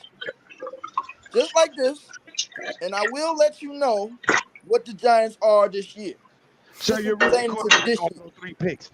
Your quarterback gonna throw 3 picks against the New York Giants. So I was trying to stay on the sidelines on this one, but I was trying to stay on the sidelines. So you don't mean that. You don't mean that. You don't mean that, E. You don't mean that. You don't That's mean Lou. We will not lose to teams that wear green. Y'all gonna lose to 2 teams that wear green, and y'all gonna lose this year. So listen, it ain't gonna make a difference who y'all lose to. Whether y'all lose the team that wear gold, whether y'all wear the teams that lose pink or brown or whatever. It don't even matter what color. If y'all hit the field, we back from halftime. Tennessee proceeds to go 3 and out. They kicking the ball back to Baltimore. And 13 gets it again, makes a man miss, gets out to about the 32-yard line. All right, Lamar needs some domination for fantasy, brother. Let's go. Hey, just curious. What's the any of y'all got the picks for the rest of the games today? Nah, I haven't been doing picks this year. Primarily because I got a whole bunch of other things I'm working in the background, but only thing matter to me is that the Giants gonna win or not. That's the only thing that didn't matter. Well, Pop, you already know the answer to that. Like, this is. Look, man. Come, Pop. No. There's always you know what I would like. Circles, man. Come on. You know what I would like. And Leaf, this question will be preference for you from NY. What are the keys to our victory? Since you have some optimism. It's not optimism I have. I think this game, it can't be because y'all gonna play against a pissed off Buffalo Bills. No, but that question is for NY. Since I need to hear what our brother feels we possibly are going to be able to do to compete tonight? Can I need to please hear get this that First, answer? I need to hear first, this. first, as I was saying earlier, let's start with bookend tackles comment. Josh Allen is going to throw at 4 least picks. 2 to 3 passes that could potentially be intercepted. Now, whether they catch the pass or not, that's on the players. But Josh Allen does have the tendency to put the football in harm's way. And the Giants have to capitalize on those turnovers. They can't do what they did against Miami, turn the football, get the turnover, and then go 3 and out. That's number one. Number two, from an offensive standpoint, you got to play keep away. You got to play ball control football. Keep Buffalo's offense off of the field as much as possible. And that is going to be key in you not turning the football over yourself. The Giants in a lot of these games, they're beating themselves. If you look at it, if you really think about it, the mistakes, the penalties, the turnovers, they're beating themselves. It's not like they're getting out talented. Most of these games, they're beating themselves. Otherwise, these games will be a lot more competitive. Now, how many wins they come away with, I don't know. But these games shouldn't look like they look. They shouldn't be getting mollywopped in every single game. So that's number three. Number three, and I've said this damn near every week, this freaking special teams unit they got to step up. Thomas McGahee, I mean, why is this dude the coach? I don't know, but you can affect the game in 3 phases. You know what I'm saying? And for the Giants, they have to affect the game in all 3 phases. Get a turnover on special teams. Get some good field position for your offense. Stop starting out on the 10-yard line. The 15. Whatever. Get some field position for your offense, man, and stop making this offense, because we know they're not great, drive the length of the field to score touchdowns. Defense and special teams have to contribute in that. And that's just football, man. You could talk about the Bills being pissed off and all this and all that, and Brian Dable and all this and all that. Games are played on the field, and if the New York Giants have any fight at all in them, they should show it in this game against Buffalo, a team in their state, against Brian Dable's former team. A lot of former Buffalo Bills is on the Giants squad right now. Isaiah Hodgins, it'd be a good time for him to step up and have a good game. You know what I'm saying? So Boogie Basham, where's he been? They traded for him. So this is what I'm looking for the New York Giants. Am I saying the New York Giants are going to win? Probably not. But I'm giving you a path that could happen. So don't be shocked if the score looks a little closer than you, Leaf, think. Go ahead, Raphael. Yeah, I got to tell you, because I don't think that New York Giants could be Buffalo Bills, because I know that. So I know. Remember, Barkley's the team, right? Yeah. He's just heart and soul. Go ahead. Yeah, I know, because it's gonna be really tough, but I just see like an improvement for the defense right now. But I don't think they had the opportunity to beat out the Buffalo Bills. But I know that my brother will feel for Barkley. I mean, he has run the ball 30 times and 82 yards for a touchdown. If the New York Giants has any shot to upsetting Buffalo, because the Giants' offensive line, it could be like in the worst position, and they were prepared for taking advantage. I mean, if that addition right now to put Brady on the ground, he will currently turn out for a few times for the checkdowns or short gains. I mean, the running back has shown up for the available pass catch of that season, and he's been holding like 10 of his targets for 49 yards. I mean, that they'll be facing off of Von Miller. I mean, they could happen like anything could happen to expected to return to technically running backs behind for the lineman right now. But I mean, if the Giants could be upset Buffalo, that's a real deal right now, because I know the defense for the Giants could be like struggling for a lot, and they have like Saquon Barkley is in Germany, but they have to fill out with my Breda, and I hope that if Saquon Barkley could return, if it's 100% healthy, I think they could heavily upset. But if New York Giants could upset the Buffalo Bills with that defense could improve right now, I mean, that could be happening. It could be happening. Yep. Yo, What's good, Mac? What's good? What's going on, man? Go ahead, Pat. Only way the Giants beat the Bills is if jackass Allen shows up. That's it. That's the only way. And he turns the ball over and throws 2 pick sixes and 2 more picks that allow us to be at the 20-yard line.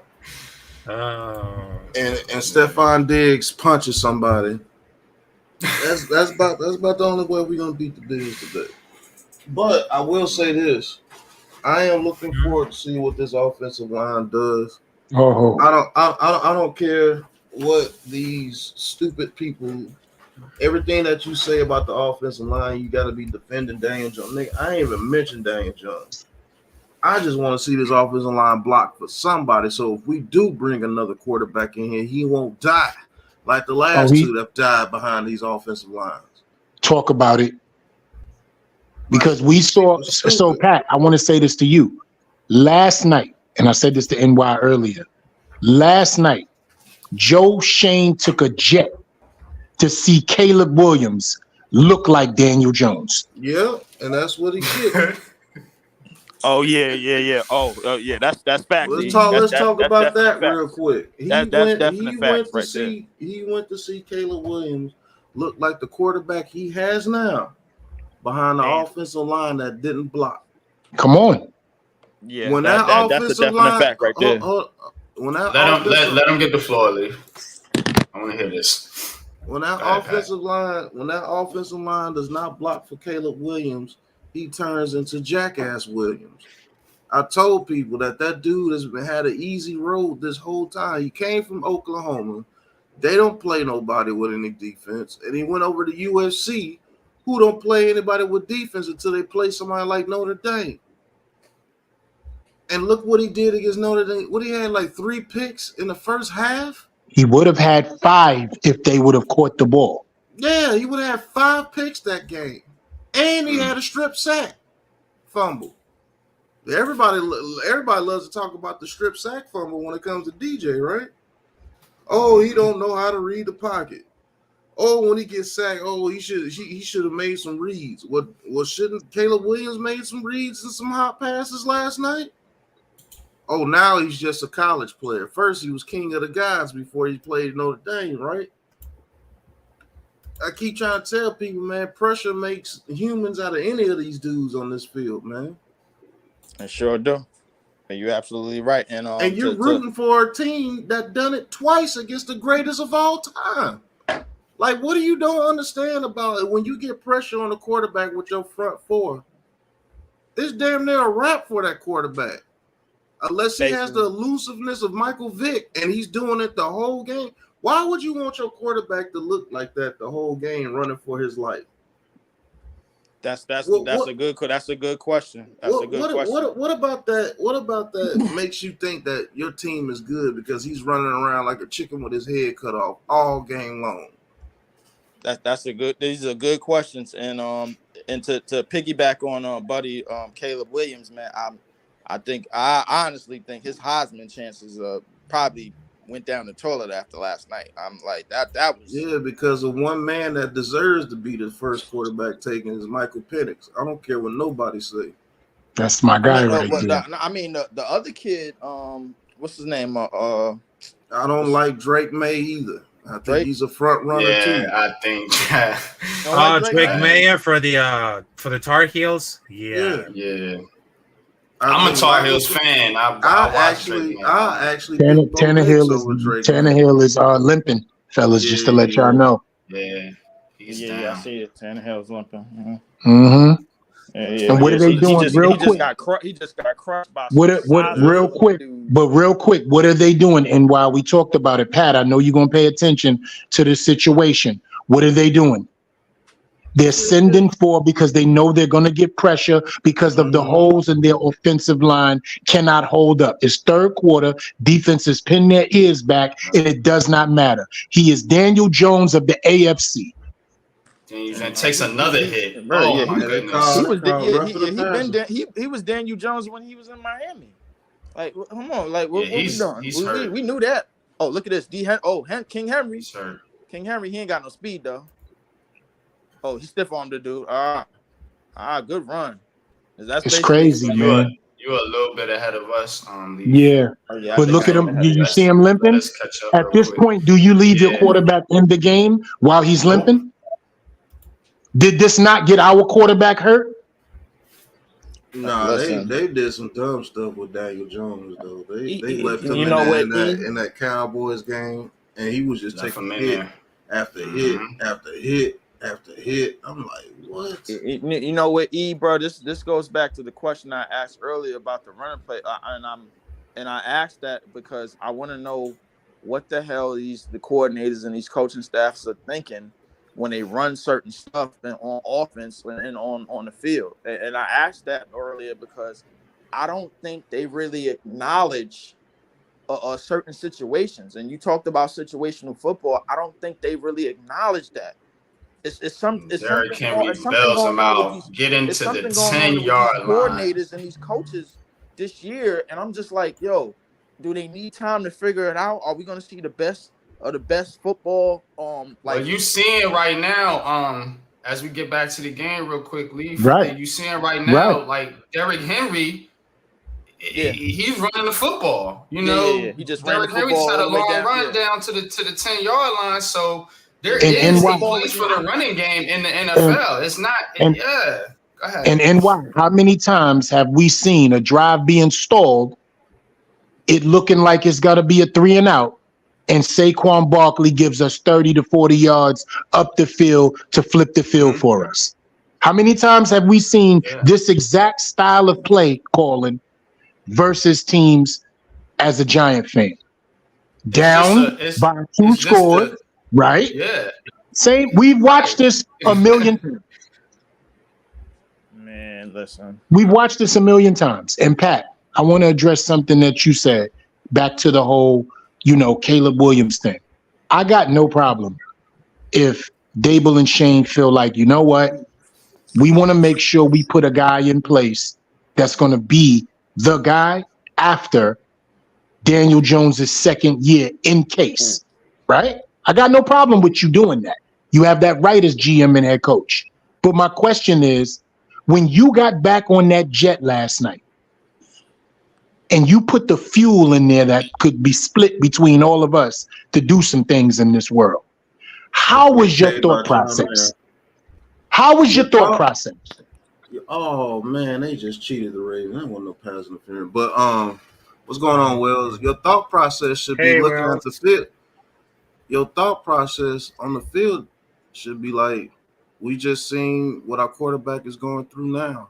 Come on, Pat. Talk that talk. That's what I said to NY. I said you flew all the way to Cali. Well, he was in Notre Dame. You went to Notre Dame last night and watched what you have been watching with your professional football team for 5 weeks.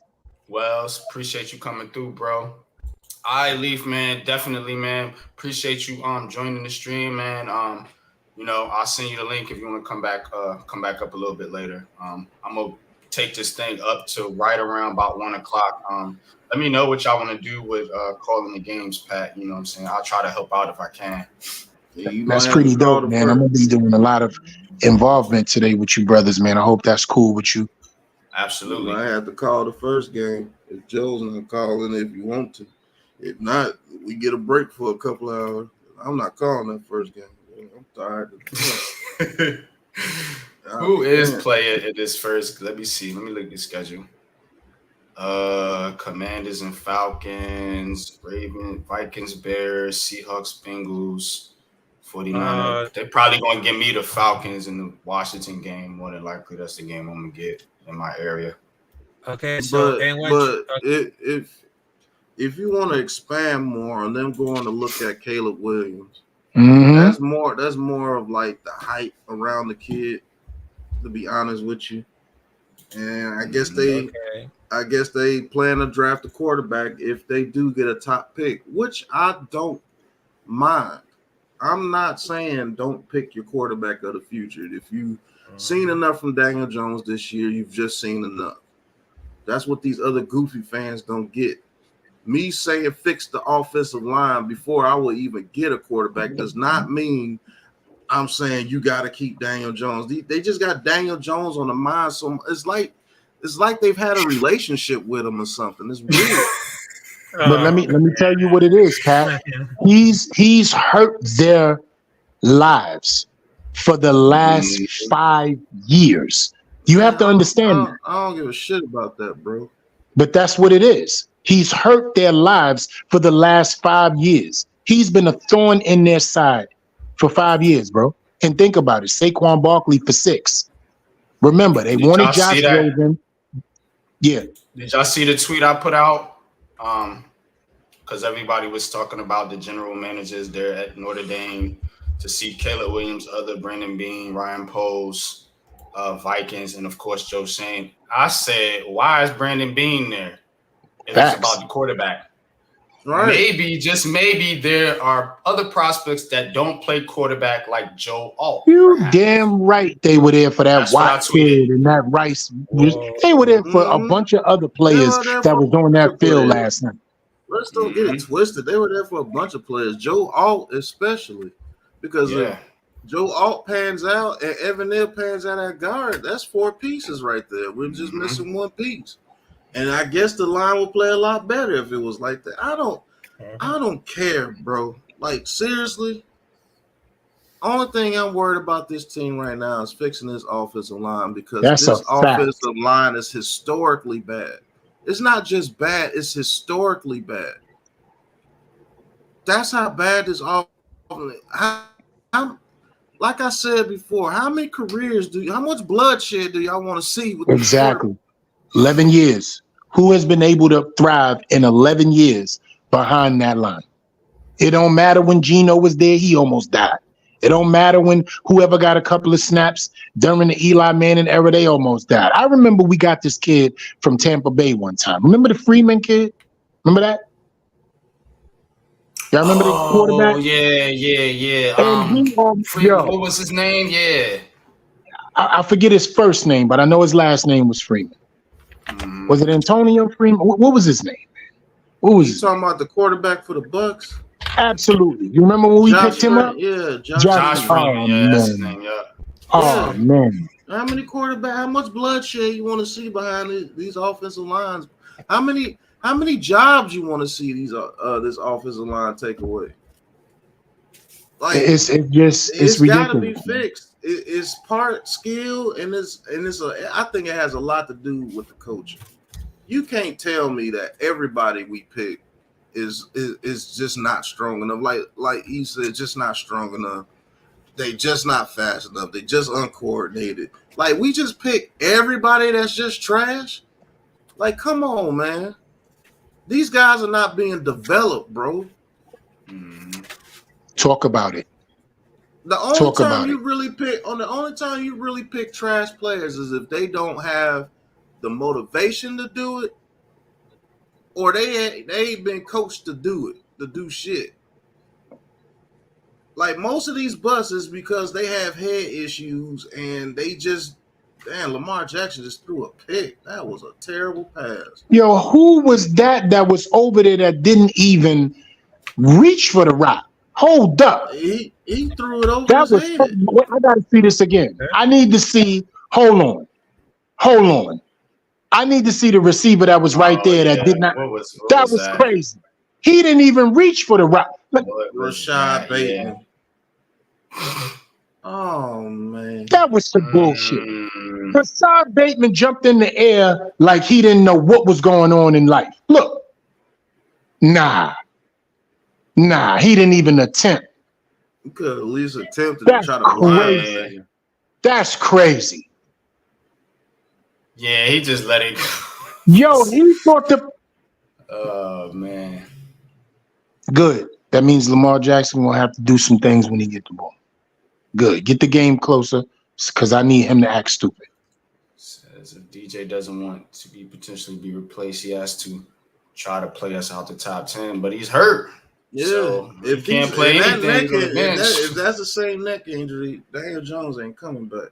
I think it's over, man. I think they're keeping that kind of close to the vest, and I think it's serious, more serious than people want to believe. Of course, that's what Dable does. Downplay it too much, yeah. They trying to. That's what Dable does. Every time they downplay shit like that, it's more serious than what it really is. Andrew Thomas, they downplayed. That man Same ain't thing. played since Damn week right they 1. did. Saquon Barkley, how many times they downplayed a high, low, medium, fifth metatarsal? Brother, Yeah. he's hurt. Stop giving us the false diagnoses, Ronnie Barnes. Is your eyes too? What's going on with your eyes? You can't read an X-ray no more? What's popping? Like, just get the truth out there. Just let them boys play. Next man up is for a reason, right? That's your motto. So let me ask y'all a question. Do y'all still think I'm crazy when I say move Evan Neal to guard? Because I took heat for that. I took heat for that. I believe that. Oh, yo, they need to move him to guard. Man, he got hit so hard. He done. He got a concussion. He reaching for no reason. Who is this kid? Moore. He got hit hard.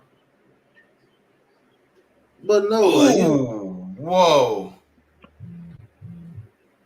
But you're not bugging about moving Evan Neal to guard. I think that's the only way he's going to succeed because he doesn't trust his third step. He doesn't have any trust in his third step because his third step don't trust him. His third step don't trust him. That crisscross zigzag situation, that's a tough call right there. Everybody in the air.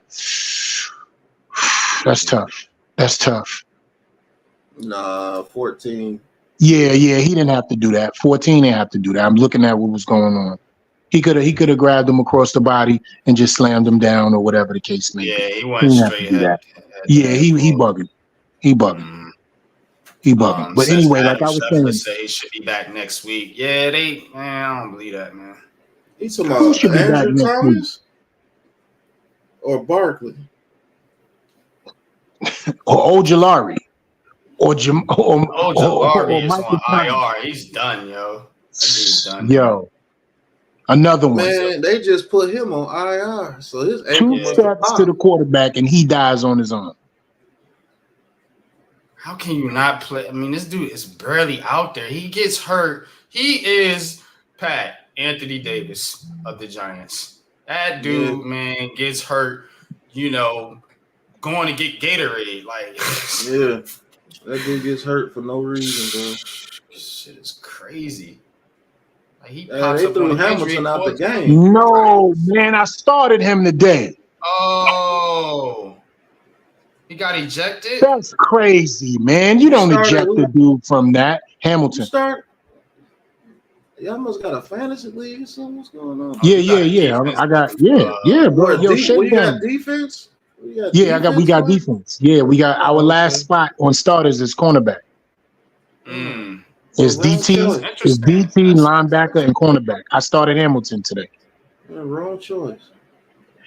Yeah, but we in 4 leagues, so he only was in one of the ones that I just, I'm 2 and 3 in that. King Henry, what a nice run for a touchdown. Well, I needed that so Lamar Jackson could act like he know what's up. Yeah, they back in this game now. Yeah, now it's interesting again. Now he gonna be running. He gonna be throwing. Mark Andrews gonna get involved. That's what I'm talking about. I need the competitive game to be flowing. That's what makes fantasy football, the competitive flowing. Derrick Henry. I hate blowouts. But yeah, that should have been interesting. That flight to USC should have opened up some eyes. Well, I believe that our GM, right, should be the first person to come to Daniel Jones, right, and say, I want to tell you I failed you. Not Mara, me as well. Because I did not realize how tough life can be. And I just went to see a kid that I possibly wanted to bring in here if things don't work out with you. You know the business. And I just realized I've been watching you for the last 5 weeks tonight when I went over there. That's the type of shit I would love for our GM to see. In DJ's situation, it was 3 times worse than what Caleb Williams' situation was last night. Right. Now, my question is, I asked the question last night, Pat, that I would love for you to answer and everybody on the panel. Right now, if Caleb Williams played tonight versus the Buffalo Bills, Talk back to me. He would die. Game. Uh-huh. Yeah, mollywop back there. Because first and foremost, he tries to do too much because his head is so big from all the media hype that he's been getting since he did that little comeback win when he was on Oklahoma when he replaced Rattler. He's been big-headed ever since. You can look at him and tell that this dude thinks that he is what everybody says he is. He really thinks that. And he goes out there and he throws the ball however he wants to. Like some of these plays that he does, some of these plays he should just throw it out of bounds. Like, come on, dude, just throw it out of bounds. Or if he gets pressure in his face, it's like, oh God, and he tosses it up in the air. He thinks he has an arm like Josh Allen, but he does not have an arm like that. He has arm talent. He can throw from multiple positions, and he has a decent arm, but he doesn't have next level arm talent like a Mahomes or a Josh Allen or like that Michael Penix kid. Right. That's generational arm talent, if you want to say generational. When Michael Penix throws that ball, you can see the zip on that mud. It's like, damn. That's a fact. And the when he window, throws the windows that dude throws the in. rock into, the windows is crazy. But let me say this to you, Pat. Last night, I got the chance to see the athleticism that lacks with Caleb Williams. Now, I'm not going to talk about his arm strength, his arm talent, none of those things. I'm talking about the athleticism. I know that he was that unathletic. I thought he was way more athletic than that. I don't know what made me think that. But because I guess he was playing against defenses where he could do some things. He's been But hyped I didn't up. know he don't got no zigzag, B. He ain't got no zigzag. None of that left to right pocket presence. He ain't got none of that. Listen to me. That's what people want, right? Listen to me. He gets to play these defenses that are extremely slow, that don't play defense. When he gets to the NFL, you have defensive ends that are running 4-3. That's a super and fact. can zigzag and grab you at any time. And then you're playing in the NFC East with people like Michael Parsons. Hell, DeMarcus Lawrence can catch him. I know for a fact he can. Daniel Jones lucky he has that little bit of athleticism that he has straight line. I promise you, if he was standing still, he would be dead because we don't block anybody. You think all that little twist and turn and twist and shout shit that he do in college against these athletes is going to work against the NFC East? Not at all. Man, First of all, let's talk about Philly. Let's talk about Philly. Let's talk about Washington. Even though Washington ain't that great, obviously, their defense still can get to you. Deron Payne and them boys, Montez Sweat, that line. Yeah. So if you got that type of pressure and you went through those type of issues yesterday, sorry, Odell Beckham, what was going on? What's up? What's going on? I don't know what's going on. Yo, him and Lamar's beefing. You ain't see that? Lamar came over to talk to him and he ran right past him and didn't say nothing to him. But we'll get back to that. If you struggling versus Notre Dame, how many of them is actually going to the NFL? On their defense, maybe one. Yeah, maybe one or two, right? One or two, the most. You're going to be facing against bigger, stronger, faster, hungrier athletes at the next level. So last night was a blueprint for a bunch of cats, right? Mm-hmm. It was a blueprint for a bunch of cats. But now other teams don't have the defensive personnel to do what Notre Dame did. What other teams is he going to play against with a hard-nosed defense like Notre Dame moving forward? They're going to have to play Washington one time. Washington's defense gets pressure, even though they're not known for like shutdown defense, but they get pressure with their front four with those two edge rushers. I think they got two edge rushers that could go in the top three rounds. Okay. Now, Washington is also known for their cornerback play, right? Yeah. and They're also safeties. known for some So quarterback play, okay, but they be getting toasted okay. sometimes. But really is that Oregon matchup. That Oregon Washington matchup is always special. I think USC got to play Oregon too, and Oregon's known to get after the passer as well. It's just that those two teams, when they clash, Oregon and Washington, is always a classic, bro. I don't know what it is, and they offenses are going to put up points, so they might get blew out by both them teams and not get into a college playoff conversation again. That's another thing, E. They always talk about, well, Daniel Jones ain't never won anything. And then they go to Caleb Williams and be like, okay, what does Caleb Williams won? The Heisman. Oh, he won the Heisman. That's an individual award. What has he won as a team? None of his teams have finished in the top 10, I believe. This man, Michael Penix. It looks different, though, Pat. Man, this man, Michael Penix, had Indiana in the top 10. Look it up before he got hurt. He had the school of Indiana in the top 10. That's a basketball school. This man took two programs from bottom dwelling to the top 10.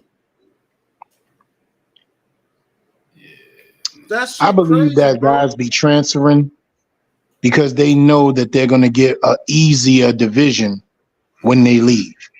Rattler, Bo Nix, Williams.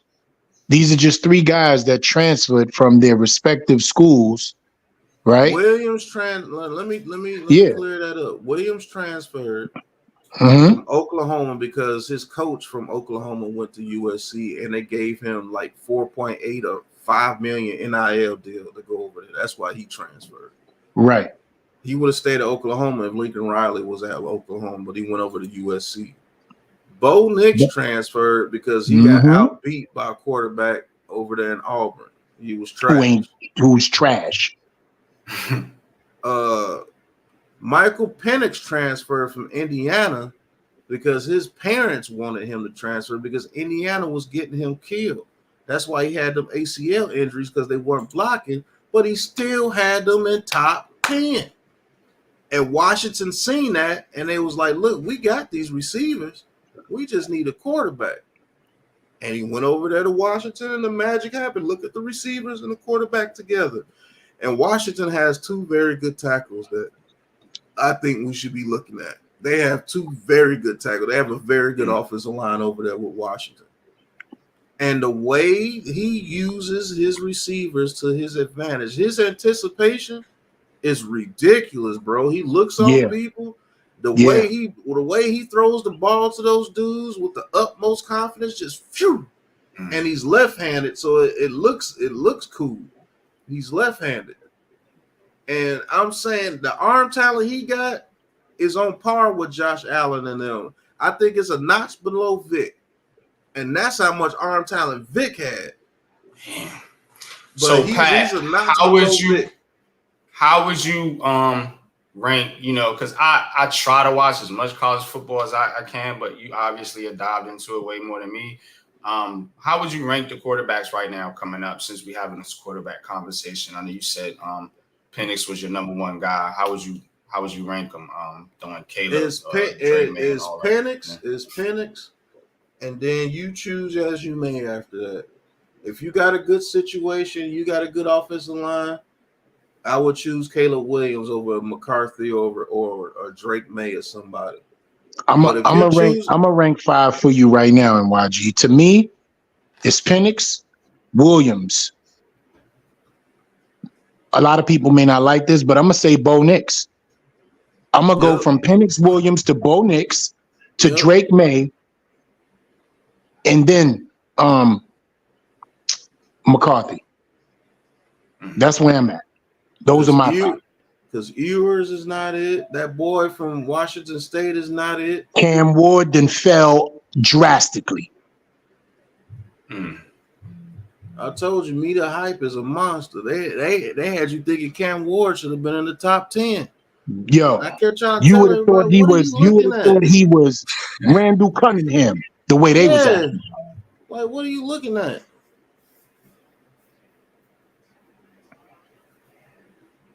So He's a lefty. No, you get a tackle that you can trust at right tackle. You don't move your Hall of Fame tackle for anything. He's a left tackle. I'm Leave him at not left moving tackle. Thomas. Yeah. I'm He's sick got of to this get a better moving right tackle. people. Move people in this spot because he can't play. No, man. Get some people that can play. This nigga Tannehill is. oh my God. Tannehill throws, and it is picked off at the 20, 25, 30, 35, Tannehill. 40. That's what Ran you about call the 9-arm 44-yard talent. You let that have been Michael Penix, I bet you that would have been a completion. He First would have of zipped all, that ball over there. I need y'all And to he's look hurt. at the fact. Yeah, he's been hurt. He's hurt. He's been Why is hurt. he in the game? They must really hate Malik Willis and Will Levis because they just letting this dude trot out there getting mocked. Either that or they're very scared.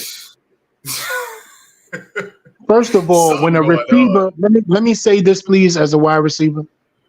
When you are 30 yards plus down the field, you should never have your back towards the end zone for a quarterback. Right. It is the worst thing that you could possibly do because that means I am looking for a pass instead of locating a pass. Now I have to look back at my quarterback 35 yards down the field. That means the defense already knows the ball is in the air. You know what? I can't. You can see he's done, man. He's dying on the He's sideline. hurt, man. Right. He's hurt, dying. Man. Get him out He's the breathing game. like that off of a leg. Sit his broke chicken wing ass down. Like, this Ravens offense is unimpressive too. Yeah, because Tennessee always got a top 15 defense. They always got one of them. That is a lot to do with Tennessee's defense. Tennessee's defense is their offense just can't get it together. They got it. It's because of who? And it's because of who? Remember, this is the same man that was one game away from the Super Bowl and has competed in the playoffs for the last 4 years. Yeah, Tannehill's gotten older too. So. Yeah. Oh, they drafted 2 quarterbacks. Why the hell ain't they playing? They ass. Why drafted them? God bad. He drafted ass, bro. Yeah, that's what I'm down talking on about. This shit, yo. Guy went and got Levis. Like, damn. That's what I'm talking about, Lamar. Start yelling. There you go. Yeah. Well, penalty flag on the Ravens. Bring it back. Yeah. Was it? I couldn't have been a hold that quick, so it was off the snap. 4 start. It's either. You have to be a 4 start. It couldn't have been a hold. Oh no, it was all sides. Never mind. First down. Ravens. Oh, okay. Yeah, it was 2. That was too fast. He threw that shit out his neck. Pause. Again, man, yo, thank you guys for inviting me to this, man. Like this is pretty cool, man. I never talked football this early in the morning. You know what I mean? Yeah. I've been doing these early morning games the past couple of weeks, man, because you know. Shoot a brother a notification, man. My boys ain't waking up that early, man. So I get up early like this for work. So you know, I'm these quarterbacks are throwing some dangerous passes, man. That was almost intercepted by Lamar Jackson. Dang. Yo, first of all, he just threw the same pass that Ryan Tannehill did. Yeah. He just threw the same pass. Exact same pass. Look at Mark Andrews looking at him. That is not how you do that. That is not how you do that. His whole body around. He couldn't even locate the ball. Right. He had to spin his whole body around and try to locate the football. In double coverage. Bad pass. What you niggas doing? Tennessee has 51 passing yards. Lamar on that know your clap. Okay, now that's how you throw a pass. You feel me? That's how you throw a pass. Short pass to Mark Andrews. Doesn't get much. 3 yards, 4 yards. And still come back into the game. They can't let Tannehill back in this game. Watch you do some selfish shit. I'm good to That go. is like that's borderline like negligence first down. right Looks there, like man. Gus Edwards got to catch it. I was gonna start him today too. I was. Nice little catch right there, down to about the 19-yard line. You see how much time that man had? That man looked at his Ravens left for 3 line is seconds. good. Yeah, Yeah. line. You see how I much just time want that my man had? quarterback to have a decent offensive line. I don't care who the quarterback is anymore, bro. I know now that no quarterback I'll root for this team is going to succeed until they get this offensive line fixed. Yo, So can I don't care just? who the I need to say this, Pat. I would love for Justin Pugh to start today. No, they got him as the swing tackle. So I know, but I would love him. I would love for him to start today. yeah, I would love to see him get some action today just to see what he got. I hope where you put him sign at? Left guard or he's right guard? He's going right the tackle. He's going right tackle. I'll put Justin Pugh at right tackle. He knows how to play that position very well. Damn, there go Lamar Jackson. Oh, good tackle by the big man right there. What the hell? You punk. You goddamn punk. Lamar's mad. Lamar knew he had that one. Points, bro. I'm like, yo, how this What cow a tackle right there. Yeah, you know what I'm saying? You said that earlier in the stream, though. You said Tennessee's defense buckles down in the red zone. In the red zone, man. But I don't need this damn moose tackling nobody right now, man. I need these points in fantasy. God damn it. That was a gangsta ass tackle right there. Man, he made a play right there. You see him gassed out, right? He took he off the field. He took his ass out. Come get this oxygen. And now, Lamar Jackson, we already make something happen. That's crazy. That's what I'm talking about, Lamar. Stop playing. Oh, man. Yep, that's what I'm talking about. 30 yards for 3 yards. Yep, it's the first down though. So that's why he's still top 10 in YG, as you asked me earlier. He's not top 5, but he's top 10 no matter no question. Right there. That's what this fan base want our quarterback to do every single play. Every time he drops back, that's what they want. They said it. 40 yards for 3 yards. It's a matter of how it looks. That's what I was told, Pat. Forget winning. It's how it looks. If he dies, he dies. Yep. Go out there and jump over 4 people to get 5 yards every play. I'm definitely praying for Tyrod Taylor before the game. Yeah, like seriously, I'm going to really seriously. Tyrod is an injury. I would if I had to place a bet in FanDuel or whatever, I'm betting Tommy DeVito sees the field tonight. Yo, you know what's crazy? I forgot how small, Tyrod Taylor is. I forgot how little he is, bro. Yeah. He's not a traditional quarterback size person. Yo, bro, he's small, man. At all. He is small. He can't take no hits, man. Anytime he gets hit, I'm like, yo, is he hurt? I'm telling you right now. Take no hits. Right.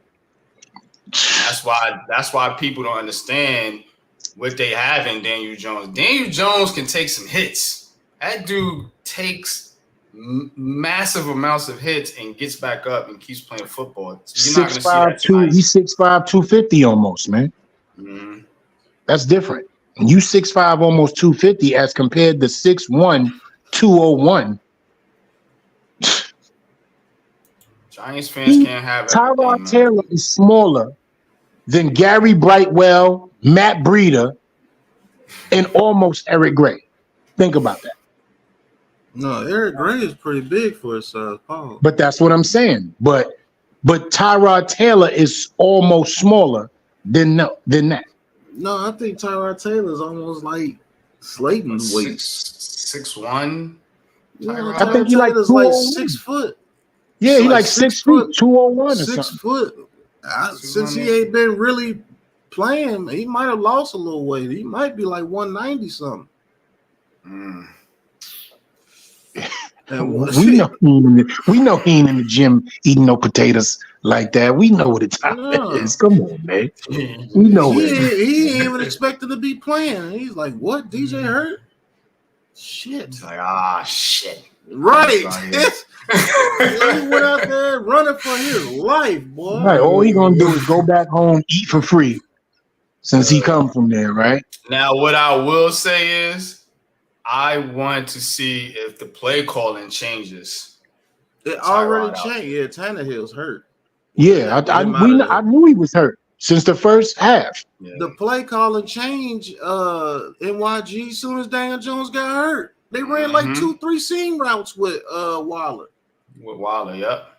Oh, Malik Willis getting ready to come in. Yeah, there go. Come on, young man. Act like you know what's up. Oh, boy. Here we go. I wanted that to be a prospect, so he got to come in the game and show me why he's even playing. Yeah. This is year 2, right?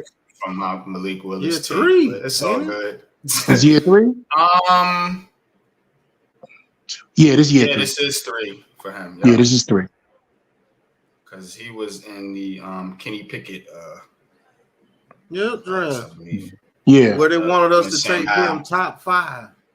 And you had Sam Howell in there, and no, who this is year 2, ain't it?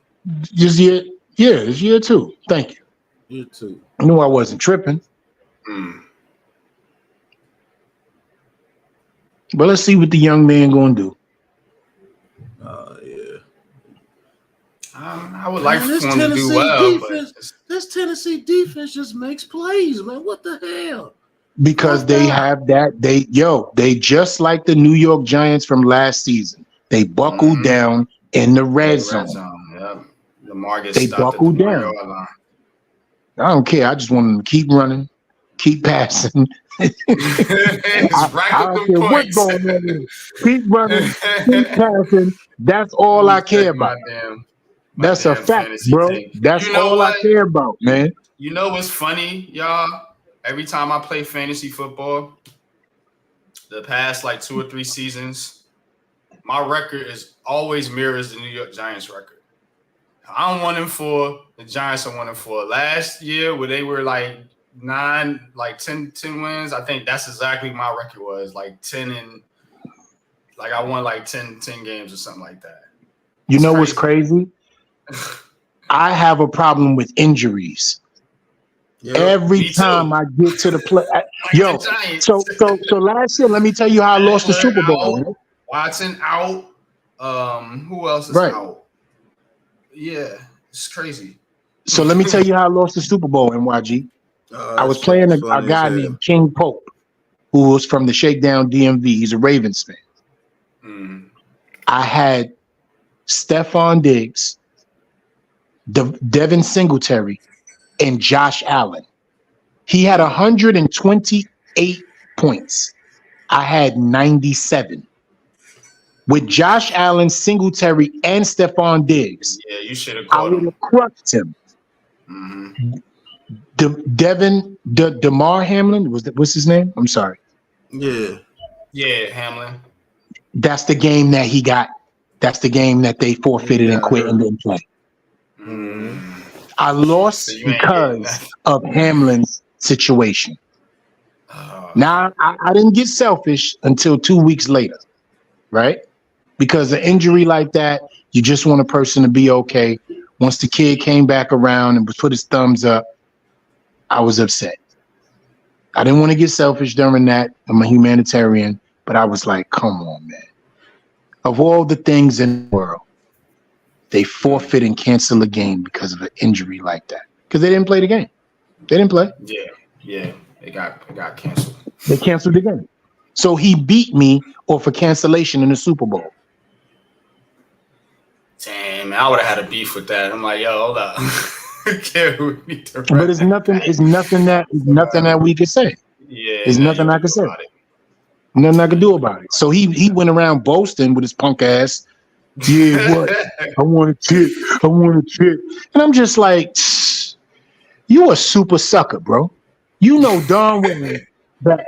Yeah, man. Y'all know what it is. We ain't gonna get into that too much. We gonna keep Well, it PG today. mine's last year happened like that too, except I was up by 70, no, like 90 points. Like I killed it last year in my league. They was like, man, just get at the pad. Ain't no damn way Joe Burrow and Jamar Chase is gonna get 90 points in that game.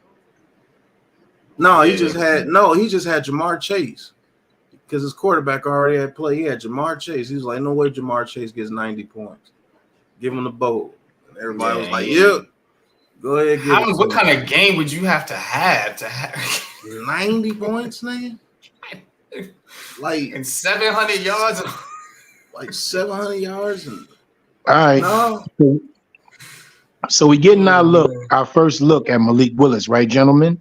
And I'm happy we're doing this. Look. Well, no, I mean in today's game. In today's game. Season. Now, I think this is the first time he played this season. Now the score is a 1-score game with 12:49 to go, right?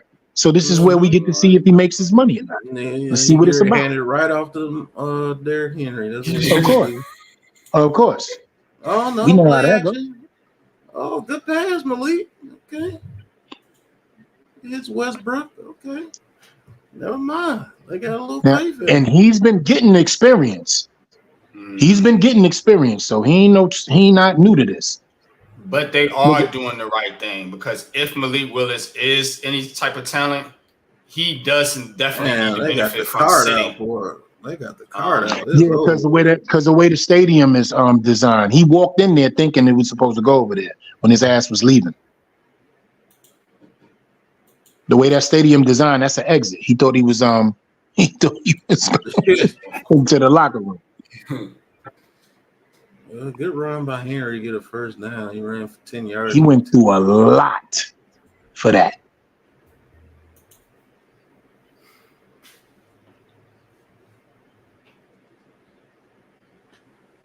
They don't even know who's the most popular player on an NFL team is the backup. Hey, what does that say about Will Levis? His trash ass. They drafted him in the second. He's not even active this game, bro. Yeah, he's not even active this game. So he's in a sweatsuit with a headset, eating crumpets. Malik Willis gets out, runs for about 4 yards. That's what our fans want to see. That right there. Oh, he's the greatest. You see how he got out of there? So the really first time to play quarterback, and we can't do anything. Like, you think people just gonna let you run like this, like it's Madden with Michael Vick all day? Come on, man. Oh, it looks cool. It looks cool. Don't get it twisted. Until somebody is on IR. Right. Willis slide. He said, I ain't.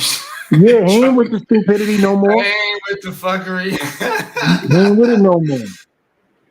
You felt that last year. Boy, he got hit so hard last year. Look at him. They waiting for Derrick Henry to get the ball. That make no sense. You got to throw it deep. Damn, what's the Titans coach name? He pretty good. Mike Vrabel. Yeah, Vrabel. You got to throw it deep, kid. Offensive coordinator Tim Kelly is the offensive. And you see how the offensive coordinator is on the field? Why can't ours be on the damn field? Right. Because he's a bird. Because he's a bird, and y'all know how I feel about him. I'm not even going to do it. Look at man. Come on, man. I'm not even going to do it. Y'all know how I feel about that in the booth bullshit. Y'all know how I feel about that. I'm not even going to talk about him because he's failed me this season. Get down there and feel your offensive line getting people destroyed. Oh, what a play by Willis. Wow. Get a first down? Wow. Nope. Wow. But let's talk about that right there. That's not a normal thing, right? That's not a normal thing. Look, all four of the people that almost had him was like, yo, you missed him? Yeah, me too. You too? Yeah, but I got him. That's 4 cats. And 55 don't know what's going on. He just ran out in front like we going. This is what we doing?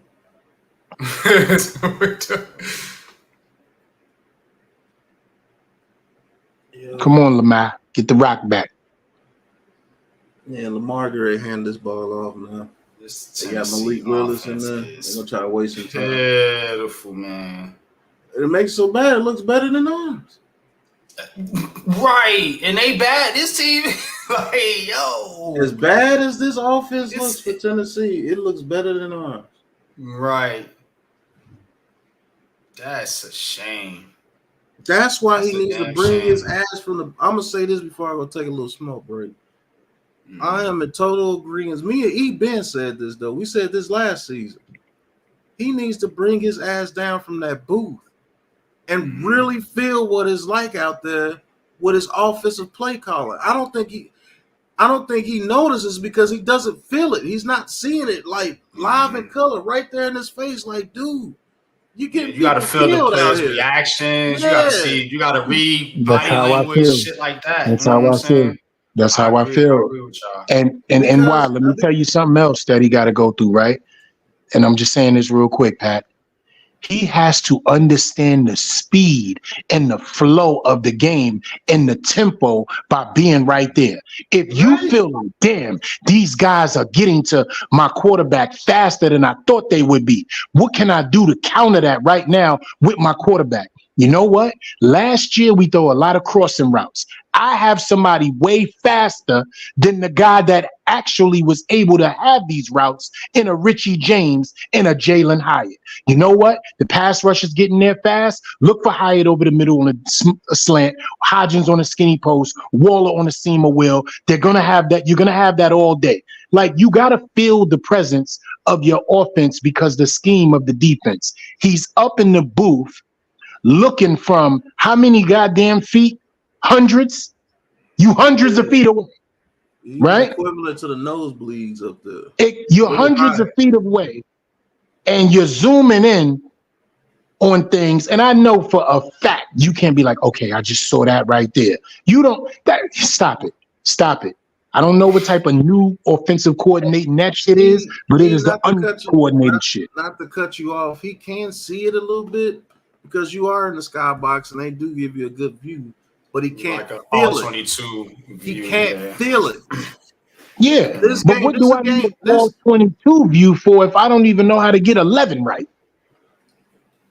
Get 11. He can't feel the vibe of his offense. He can't feel the vibe of his quarterback. He can't feel the vibe of his receivers. I just want him going. If I'm down there on the field, I can feel the vibe from these dudes. Like, okay, this dude want to play today. If he's down there on the field, maybe Hyatt is getting way more snaps. Who have you ever seen Mike Kafka talk to? He doesn't talk to anybody. But that's my point, though. That's my point, though. Tom Coughlin would run up in whoever face, and they would run up in the players' faces. I'm gonna ask you a question. Kevin Gilbride was on the field. You already know what time it is. And he was over in that offensive line face, and he was over in Eli Manning's ear. And come on, man. That's what I'm talking about. Talk that shit, Pat. You know what's up. When Kevin Gilbride was on his team, he was on the field. Not quite sure when McAdoo was the coordinator that year, he was on the field. Mm-hmm. You gotta be on the field with a team. You gotta be on the field because you're not already machine like the Bills or the Chiefs. They're an oiled machine. They know what's up. We're a new team. There's no way. I'm sorry, Dabo, but there's no way I'll let my coordinator be in the booth and first of all, I gotta say this to you. I don't understand how your offense became worse when your talent became better. That's what I'm struggling with. I don't understand that. I don't understand how I got to look at you make less plays with better players. Yeah, that's true too.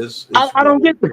So check it out, fellas, because I've been wanting to say this to somebody, so I might as well say it to my brothers. Why won't you run the same offensive scheme that you ran last year, but put the better players in those same positions? I just think that we've been found out, and you see how motherfuckers sitting on our routes. Come on, man. Been found out. They're sitting on our routes. We cannot beat cover two. We cannot beat cover two to save our lives. And 4 is getting home. We don't have an offensive line that can block 4 people. That's Mm, what it is, to be honest. If we had an offensive line that blocked 4 people, people would be scared of us. It's 5 against 4 every day, and they still failing. What a pass. What a catch. Right. What a catch. Mark Andrews. Goddamn it, Andrews. It's down about the That's what I'm 42-yard talking line. Look, slow ass, no route running, just got behind the defense, and it was all hands. And then almost got away from the first tackle. I know we can do that with Waller. Man, he's first of all, we know damn well. First of all, we know watch we score points on our first drive. Watch. We're gonna beat the hell out of the Buffalo Bills. Stop playing with me. No, we gonna beat the hell out of them once they start sitting up front 4. Lou trolling. Lou. After you just said Lou knows it's about to go down tonight. Listen, I'm never gonna leave my boy Pat out there hanging solo, son. Oh, he ain't saying we win it. He said we just gonna score on the first drive. You can do it. Go out there and whoop that ass. And for all this shit that I'm talking with y'all today, I'm still gonna pick these motherfuckers to win. Yep. I ain't gonna never pick against my Just team. can't help it. What? Nah. That was he got away with one. Number 2 got away with one on Mark Andrews right there. He got away with one. He was trying to break away from him. He was on some other shit right there. I don't want to say that on live TV. He was bugging right there. That's crazy.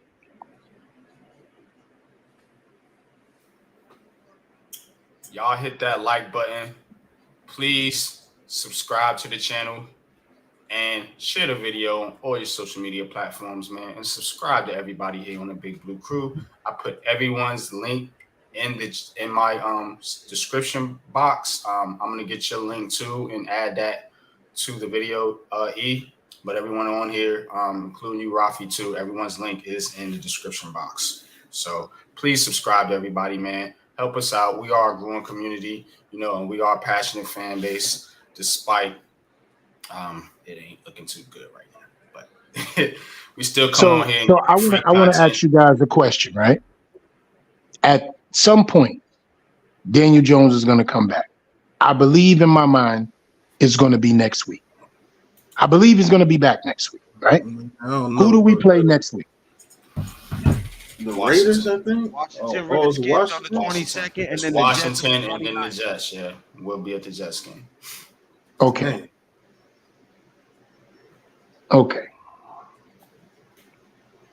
So after today, it'll be 11 games remaining. Am I right? Mm-hmm. Okay. Don't tell me you're saying we're about to go win the next 11 games after today. Lou, I will DM you my thoughts. I'm not going to put myself out there over the air. I will DM you my thoughts, bro. I got you. Well, here's the rundown. No, let me stop. The Bills tonight, of course. Then you got the Commandos, whatever they call themselves. The Jets. The Jets, Raiders, Cowboys, Commanders again. Patriots, Packers, Saints, Eagles, Rams, Eagles. Of that schedule, you would have to feel like the Giants have a chance against the Jets, Raiders, We'd have to beat maybe the Patriots, maybe the Packers, maybe the Saints, maybe the Rams. But the way they're looking now, I don't think they're going to be favored against anybody. The thing is, if our offensive line, if they find an offensive lineup that could look like an NFL offensive line at least, and DJ comes back, I say even with Tyrod Taylor, if they have an offensive line that even mimics an NFL offensive line, they can win all those games that they're supposed to win and compete against the teams that they think we're supposed to blow us out. It's this offensive line. I don't care what nobody says. If this offensive line played and this offense was able to play better, that defense would play better because they wouldn't feel so bad knowing that their offense is not going to do shit when they go out there on the field, and we're going to have to keep coming back out here, come back out here, come back out here. I know that's part of the game, and you shouldn't allow that to have you down, but that's what's happening. Because when that defense was pumped, when they saw when we was beating the Cardinals, when we kept scoring against the Cardinals, that defense was like, okay, we finna get them off the field, go score again. Cool, go score again. That defense played their hearts out against Miami, even though they couldn't stop a screen pass. That's coaching right there. I don't know what that is.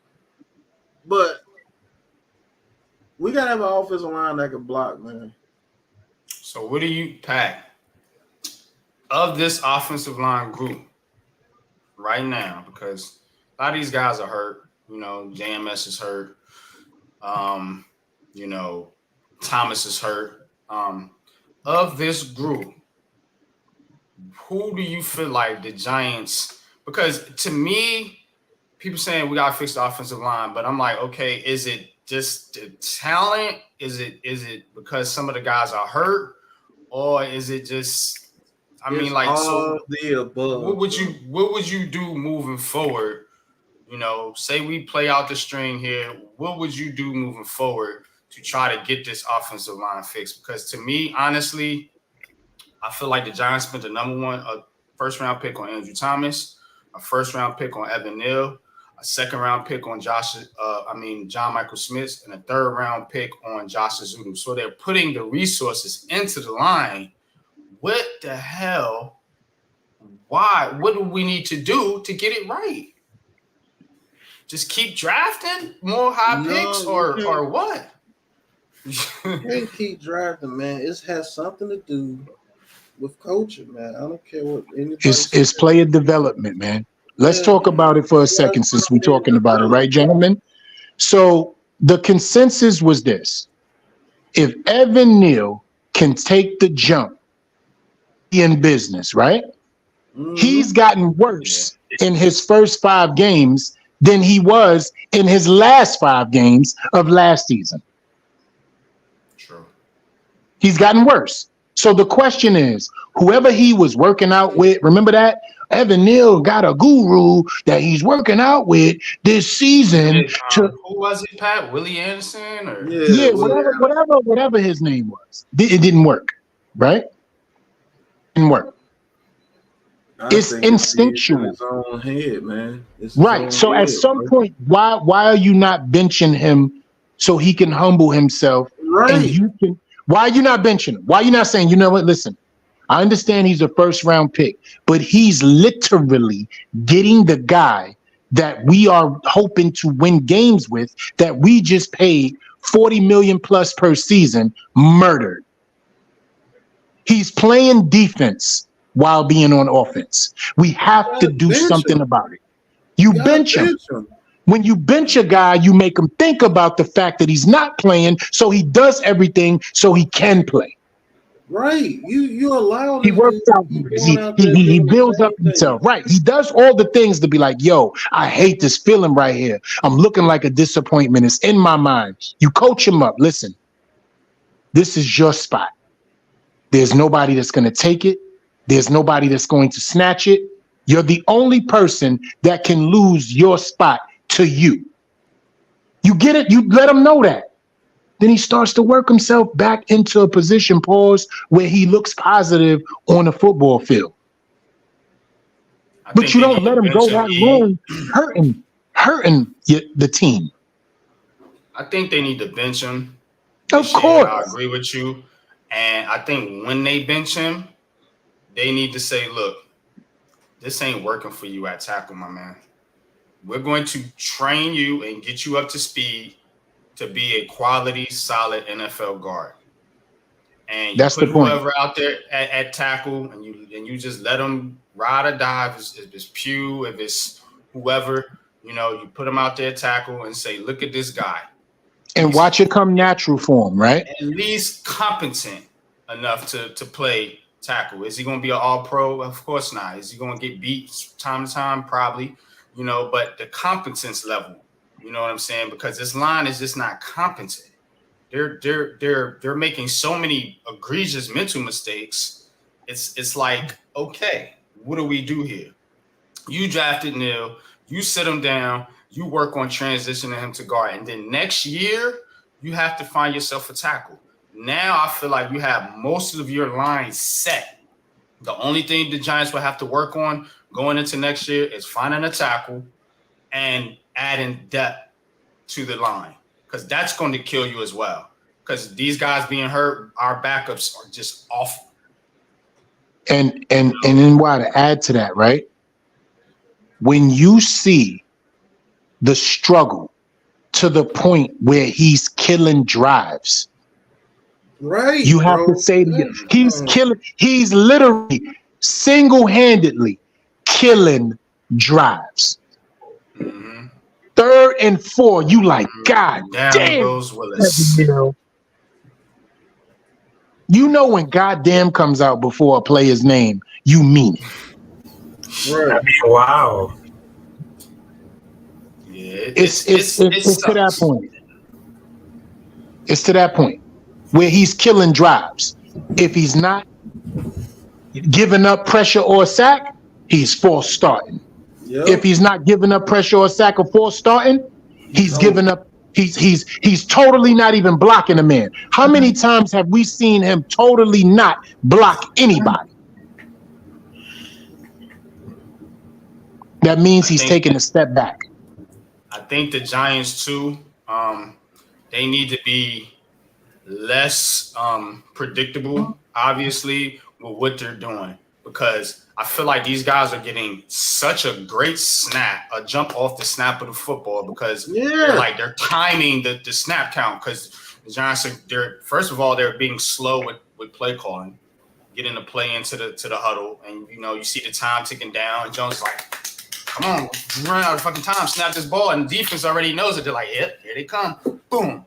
And it's so many times I've seen them just be beat off the snap. For instance, and that too, you can help out your quarterback and help out your line too by changing up the snap counts, man. You know what I'm saying? And different things like that. It's so many different things they can do that they don't do. That's why I said what I said, man. And I think the fucking fix is in. These guys is milling it. That's why I said that. Maybe that was a little bit of an overreaction, but that's how I feel. It's like What's one of the things that you guys see? What's one of the things that you see the most with the Giants, regardless to the play calling, right? What do you see the most? These underneath routes with bunch receiver formations in the same area before the line of scrimmage. Yeah. You give the defense an advantage. I keep on expressing this to people.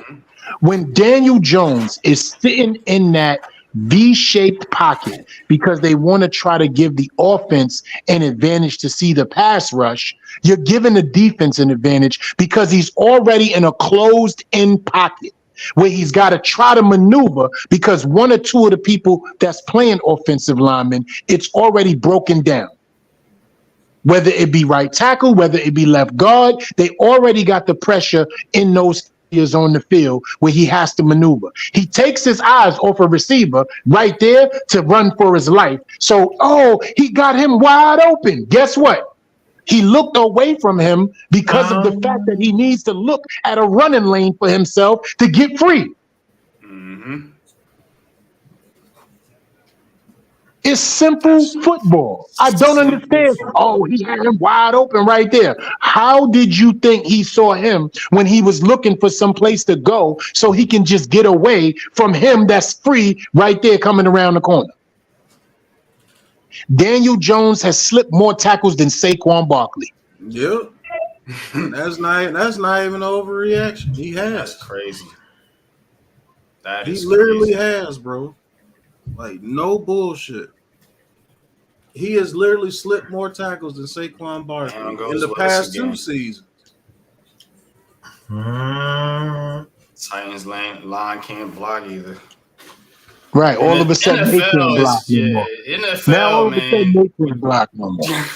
NFL with these linemen, man, it's crazy, bro. Like, the NFL is struggling really with offensive line play. We're just the worst of the worst. But these lines, man, I'll be watching these games. I don't see no all-pro lines out there. Really, it's only a handful. And guess Maybe what? four or five of them. That's really Offensive, solid. but it's offensive scheme. And why? It's offensive scheme. That's how you Guess build what? lines. Can I say this to you guys before I go take a smoke? And NYG, if you want to stay on and call the first game, you can. I know if you're tired, we're gonna be taking a break because I'm not calling that first game. No, I'm calling it. I just spoke to Joe. He's gonna live stream it on his, but I'm gonna control it because he ain't got the energy. But it's gonna stream on his channel still. Yo, Lou, send me the link, bro, so I could show love and support. Yeah, I'll join you all as well. But I'm gonna take me a little break. I take my little break. Matter of fact, damn. Okay. Yeah, I've been going for 3 right now because I just got the lunch done for the kids, so I'm gonna start at 1:15 instead of 1 o'clock. But yeah, all right. But we have to bench Evan Neal, bro. We have to. Because you have to put it in his mind that your spot is not set and you can't keep going. Come on, man. Thank you. Doing this. And maybe that will be the spark that changes him. You know how embarrassing that would be for him? Either you're going to sink or swim. Either you're going to come in and perform better, or you finna be shipped out. And you know what happened, Pat? Our bench his ass the whole first quarter. No, I will bench him a game. Yeah. I'm definitely talking about a game, but I'm talking about previously, I would have benched his ass the whole first quarter.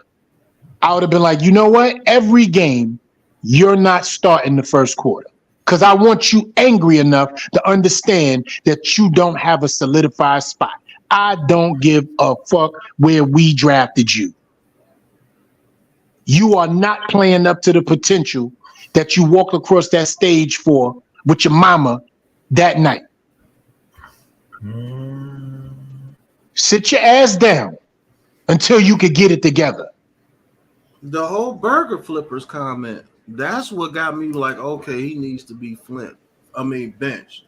Not because it's a bad thing. I mean, he's kind of right, but you still got that first round swag like you that dude. Like, no, dude, you are playing terrible. Not bad, terrible. You are getting people hurt out here, bro. And you still think that okay, well, let me sit you down for this game and let somebody, I don't care who it is, because it can't get much worse than what you doing. Let Justin Pugh get that right tackle position and let him play good. And let him play good. And let him play good. And I would have showed you what a 32-year-old veteran that that's coming off injury, that has seniority and experience looks like against whoever in your ass, 23, 24, whatever, getting twisted. I would have let him see that. They let this dude run all the way down to the 3 yards. To the 20, to the 15, 10. Wow. I mean, I couldn't believe it. Tajay Spears, but probably too little, too late. It's only 1:44 left in the game. First and goal. Yes, I got these dudes on the Caesars, the parlay, the Ravens to win by 4, and these fools score and get a 2-point conversion. I lose. Shit. I'm sick of this shit, man.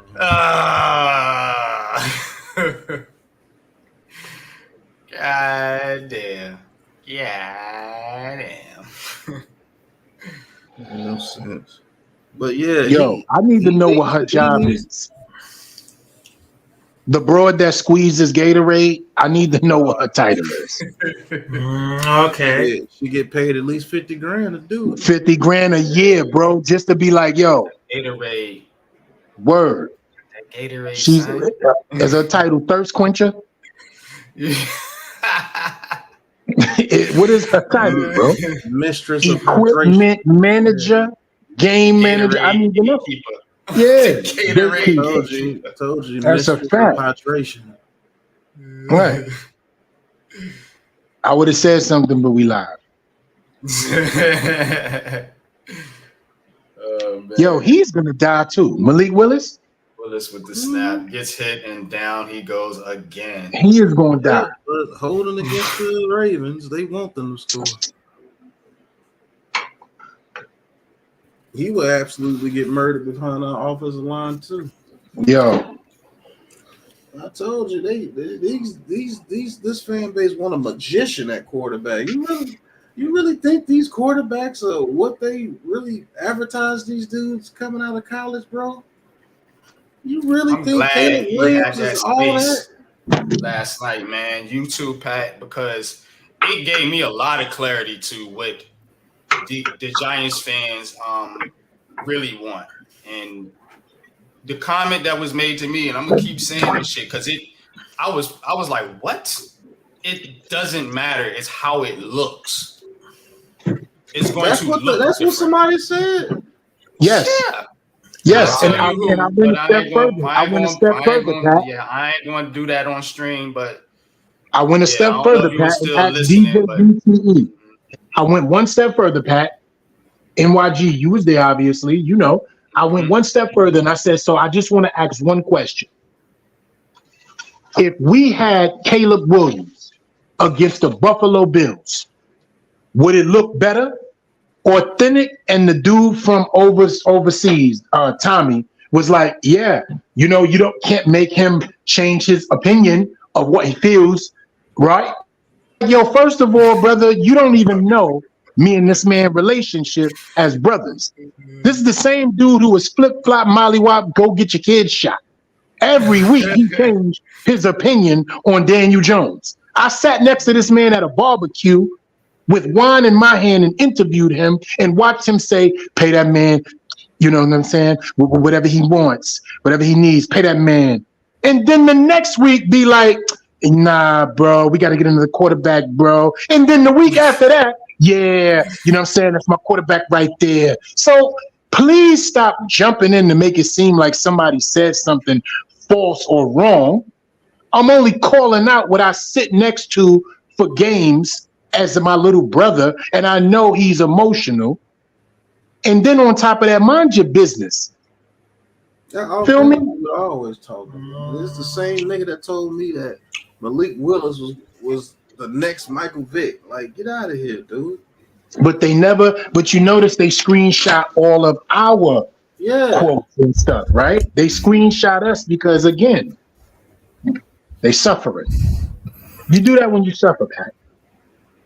my man literally told me, bro, that it doesn't matter. It's going to look different. So that's what Authentic said. Yo, yeah. he said it don't matter when you put somebody new into the game. You know how you talk, like somebody trying to choke them out. It don't matter when you put somebody new into the game. It looks different. You don't know how different it's gonna look. Sounding like Matt Hopper. Come on, man. Solidify my spot with gorillas. I don't rock with you niggas. So you mean to tell me that just because Caleb Williams is a different quarter, it looks better, it's going to be better. Just because it looks better, in your case, no, he didn't even say look better. He said look different. Just because it looks different. Yeah, that's what he said. Yeah, it's gonna look different. Can I be honest with y'all, man? They just want a black dude at quarterback. That's all it is. They don't care about the quarterback. They don't care he about. He said it was going to look different with Tyrod Taylor. Pat, am I right or wrong? Is Tyrod Taylor not our color? And then brought up the fact that Tyrod Taylor looks so much better moving the ball. And then I had to bring up the fact, you do know he was playing against the threes and the fours, right? And still didn't put up a point. And was running from his life from the same dude that injured Daniel Jones and Van Garfinkel, or whatever his name is. Van Grinkle. Wow. That's his Van name, Grinkle. So I'm right. It's just the optics. They want to see a quarterback running around like a chicken with his head cut off.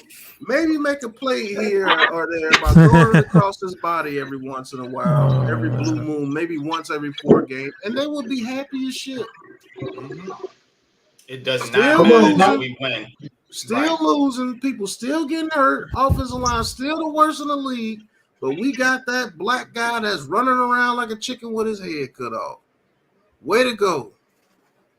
You don't even care about the damn position. You just want something to brag about. Ooh, we got Caleb Williams. He was a Heisman Trophy winner. Yay! Game 1. Torn ACL. Caleb Williams. Oh man! Hey because he was guys, running for his life. Now what? oh guys, sorry to interrupt because right now I'm gonna make some lunch with the family, but I just wanted to say that great stream, and I just wanted to say much love and respect for the Capitan Rafael, and I hope the Giants could win against Bills. I smell an upset because it's not gonna be easy, but I smell an upset. I hope That's you're my right, love, Rafi. I hope you're right, Ralph.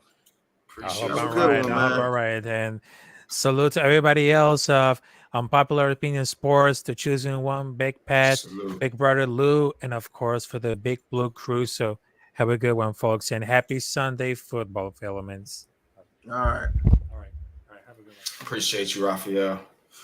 But Bro. that what was told to me, man. That's how it looks. And I'm like, I don't care what it looks like. I want to win football games. And my man came on there and said, it's going to look, I said, well, are we going to win? Well, you can't expect him to win. And when the offensive line is messed up and he coming into a game. But you can do it for Daniel Jones for the past 4 years. Like, what is you talking about? The same talking points we've been doing are the same talking points they're going to do for the new quarterback when he's here. Mm-hmm. Yeah. And I'm going to have to totally ignore it because I got to cheer for my team. But I could be as exactly as petty as them and be like, look at the new quarterback, look at him get killed. Look at him. That shit ain't going to excite me because I want my team to win, bro. I don't care who the quarterback is. Right. It could be me at quarterback. I'm in here. I'm on this stream today, Pat. Lou, I'm on this stream today, and you guys are, we joking around. Y'all making fun of me. I'm trying to find a path for the Giants to win against the Buffalo Bills with Tyrod Taylor as the quarterback because I'm a Giants fan. Now, if it was about Daniel Jones or whatever, I'd be like, you know what? We're gonna lose the rest of our games, and we just gonna suck. And no, it's not about Daniel Jones. I'm supportive of Daniel Jones. I like the kid, pause. And I'm supportive of no matter who the quarterback was. I was rooting for this team when Kerry Collins was the quarterback. Geno Smith's game, I was rooting for Geno Smith to do well. Hopefully he can start off a new era. I voted for Eli. I was calling games for Jake Fromm and Mike Glennon, knowing that we was going to get our ass whooped. Knowing it. But I'm still holding out hope. Maybe some miracle happens and we catch fire. I don't know. Mm-hmm. But, man, these dudes, they literally voting against the quarterback. And that's what's crazy. That's all it is. Now they'll say that the offensive line is bad when Tyrod Taylor is in there. Yeah, they said it yesterday. I was on the stream trying to hold my composure because it was nauseating. I'm like, what the fuck? You just sit there in the same sentence and say, well, you can't expect Tyrod Taylor to do anything. He's coming in and the offensive line and you got Saquon Barkley out there, but you expecting that for Daniel Jones to do. Like you double talking slick ass motherfuckers. Right. No. And that's why I said what I said on the other stream before I started acting stupid. So I said, man, I wish I could punch y'all dead in the mouth, whoever be doing that. You come and use my points against me for a quarterback that you like? No, bro. No, it don't rock that way. I'm finna sock the shit out of you. That's what I'm finna do. But let me go get this break. And thank you, NYG, for calling the early game. It's always fun talking with you on these early games, bro. Ravens. You already know, bro. Save my Caesars book, so I'm cool. I'm still alive. Yeah, we got it, man. But if you back when I get 24-16 back, final. you back when I get back from my smoke break. I'll be right back. Yeah, I'll be on here to about 1, and then we'll go over to Lou's stream, man, and Yeah. as they're gonna call So the 1 o'clock and game. why I'm telling you, man, yesterday's stream and spaces rather was for those conversations. And It opened me up to a lot, E. Not to cut you off, yeah, but it yeah, really bro. did open me up to a lot because now I really see the agenda. I Thank seen you. it. I heard it. And that's what the space was for yesterday. The space was for open dialogue, open, real conversation, everything that needs to be talked about, what you really feeling, but no more ducking. I got tired of, oh, it's two spaces and it's the other side. And then, listen, I don't care about none of that. You want to talk football? Let's talk football. If you noticed, it wasn't a lot of people that wanted to come up and have a conversation. It was a lot of people who just wanted to listen so they could get quotables. You know what I'm saying? They wanted to see who was emceeing so they could be like, oh, yo, you was a part of that cipher. Oh, you heard this, that, and the third, right? Yep. But yet and still, you didn't want to step up and showcase what skill, knowledge, analytics, numbers, stats, facts. You didn't want to bring that to the table. And the people that brought that to the table hid that with an agenda by using somebody else as their premise in a conversation. But once they got to the root of it, it was all about Daniel Jones. We went 5 hours without talking about Daniel Jones. But guess what? Well, the quarterback, and it starts with the quarterback. I don't care what sport, what you do, it just starts with the quarterback. He's the number one guy in all of sports. First of all, if he can't stand up, he can't throw the ball. Nope. What are we talking about? So what is the most important position in football? It ain't the quarterback if that's the case, right? Right, if that's not right, It's if the that's the fucking case. line. Because without the line, your quarterback can't pass, your running back can't run, your receivers ain't gonna get the ball thrown to them. You know what I'm saying? Right. Nothing happens without the line blocking. Facts. It starts there. Right. So, And that is exactly where it started from. If you think about the conversations yesterday, we was addressing all the thought processes of the negativity. What's the real issue? Let it really off your chest. Talk about it for real. Let's be men. No more ducking. Let's talk. Guess what? Not that many people had a lot of conversation yesterday. You know why? Because they was made uncomfortable because they didn't have their yes men and cheerleaders in the room. Now you on your own. And that's what I did yesterday. I wanted to put you in a position, pause, where you was by yourself. Be your own man. And guess what? Soon as Tommy got a little conversation with Authentic in it, well, yeah, you know, I'm just piggybacking off of what Authentic said, and you know what he's saying, and you know, I'm like, yo, my man, you wasn't even talking like that. They You don't think wasn't for even themselves, talking right? to you, right? And that's what that's about. What audacity does anybody have to come up here or come up on any platform and defend somebody that they don't know and don't even have the context of the conversation or know the inner workings of you and DJ's relationship? Then I had to break that down, and then he's like, "Oh, you know what? I didn't know because when you said he doesn't know football, I knew he just exactly likes what you it." was doing. Yeah. Yo, I knew exactly what you was doing. And right. I knew y'all. I know. So Right. you took that lane to come in and cause friction on purpose. And I shut it down. This is why you would never ever see these dudes. Look, I'm gonna put it up here, and I truly mean this from a meet up, just hang out, talk football standpoint. Giants Jets game, Big Blue Crew block party, October 29th. We will be there. Big Blue Crew in the building. E, I hope you could join us as well. Oh, you already know, bro. I'm all the way there, family. I'm all the way there. Absolutely. But look, man, chop it up with us, man. I'm a sports fan. You know, I'm not here for for the fuckery, as they say, you know. But I don't like people that hide behind avatars and talk reckless, Right.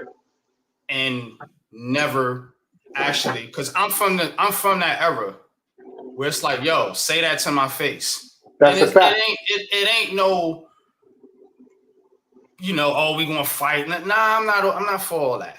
You know what I'm saying? I'm a businessman, I'm a father, husband, you know. Talk about it. I'm not for that. But I want to look you in the eyes and see if you really are who you say you are.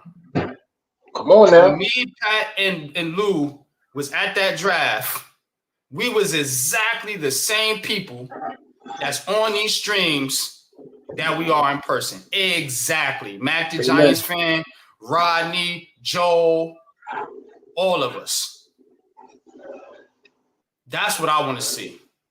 Because people that talk like that, I have a nagging suspicion that you faking jacks, bro. You ain't really about that. Right. When we go around the way with you, you know what I'm saying? When you invite a dude to your hood, you ain't the same dude that's on the way that you are in your neighborhood. Right, man. You know what I'm saying? We go to the hood and you Mr. Rogers. You know what I'm saying? Mm-hmm. And shout out, man, to Coach Ed, man. Coach Ed, appreciate you, bro, man. And look, you already know what we talked about. You know, that was on my mind too when I was in that space last night. I'm not gonna put your business out there, Coach. You already know, bro. You my bro, love you, man. But that was on my mind too, man. And that's why I talk sometimes the way I talk.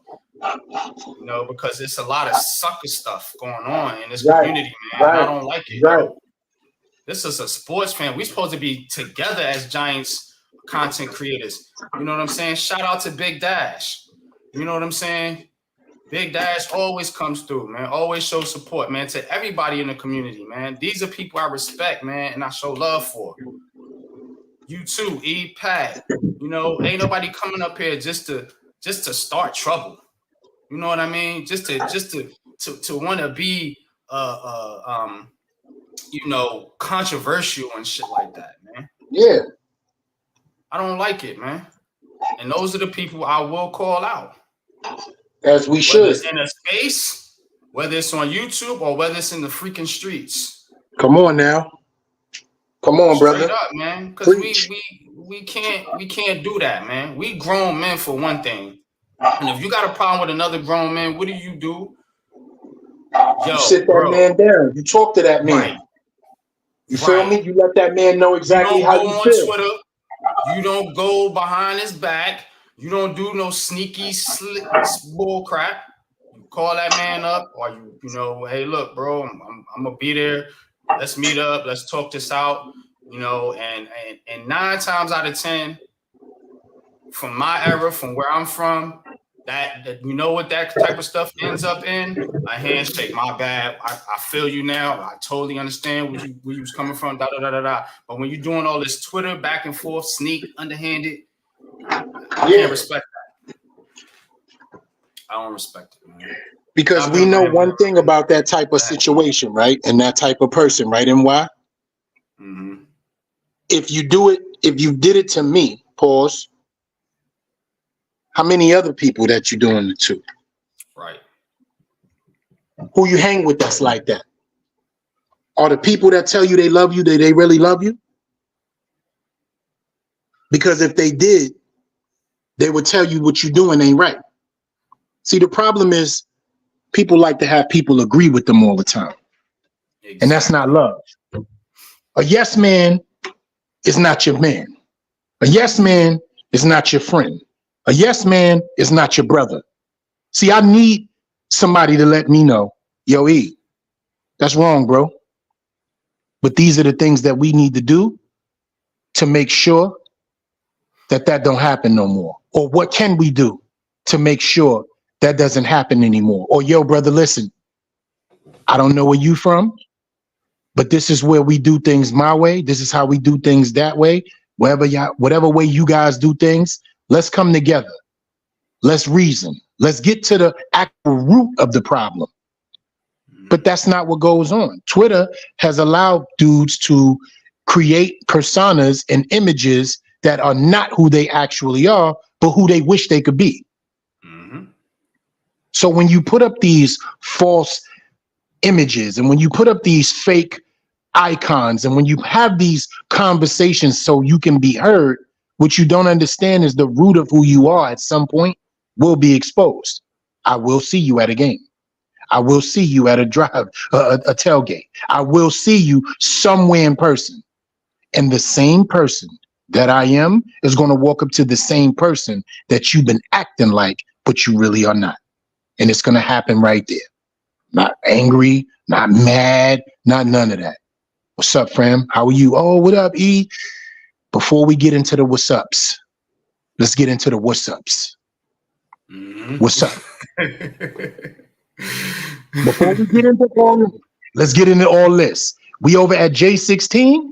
I need you to walk with me over to J18. Because 1, I don't want nobody in your business. 2, I don't want nobody to make it seem like something is happening. 3, this is how men actually talk. One-on-one, alone. You don't need a show. That's the reason why I'm putting you over here, pause, to be by yourself. Because you thought it was cute when you was putting on a show. Let's see how real the show is now. Bottom line. And that's not a threat. That's a convo. Mm-hmm. Yeah. We ain't on the airwaves, man. You ain't typing. What's popping? People should do that. You know what I'm saying? But nobody does that no more, man. In this era, man, you know, but we old school, you know what I'm saying? So I don't have that type of time to be dealing with Twitter fingers and folks and all that stuff, man. Like, you know, if you got a problem with me, man, you know, I'll drop my phone number, you know, and if it's that serious, hell, we can meet out somewhere, you know, but it's not to provoke any type of violence or anything like that. Let me make that clear. You know what I'm saying? I don't like people on streams talking reckless like that when A, you don't know me, you don't know E, you don't know Pat, you don't know Lou, you know, but you can get to know me. But instead, you want to attack my persona and who I am. That's what you want to do on air. But off air, you won't do that. See, and that's what makes you fake. Because off air, like E said, yo, what's good, NYG? Nice to meet you, bro. On air, you don't know what you're talking about. You stupid. Da, da, da, da, da. What? For real? We all have something to offer, man. Don't nobody know everything.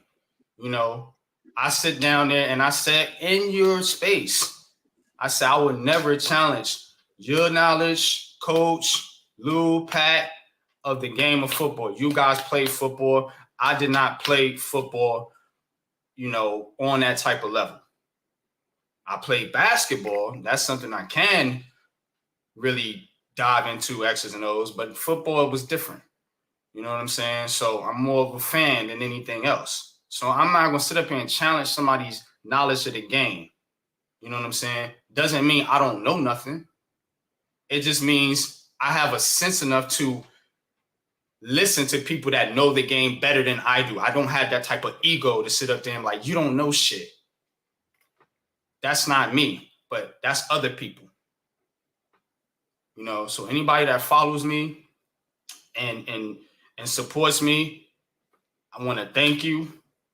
And I appreciate you for allowing me to get to this point, you know, where I can make consistent content and give you the real content that, you know, a lot of people is not going to give you.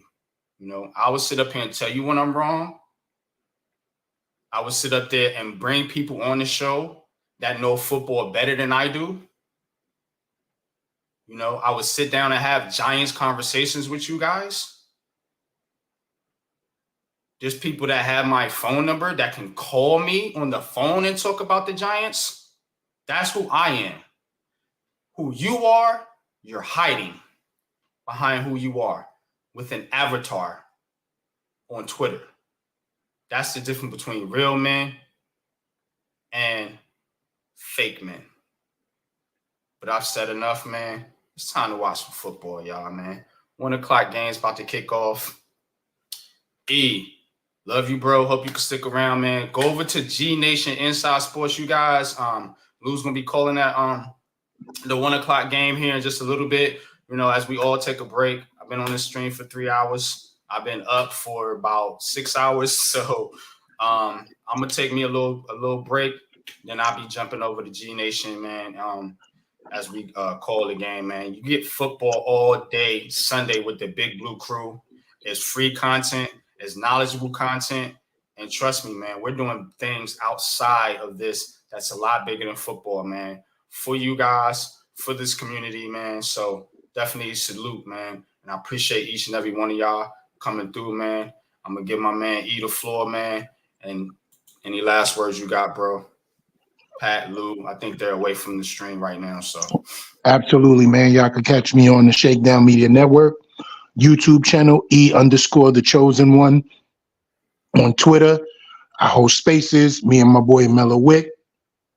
We bring that content that other people wish they could have. I'm arrogant when it comes to football. I'm confident when it comes to life, but I'm humble when it comes to God. And those are the best thing. Those are the best 3 things that I could tell you.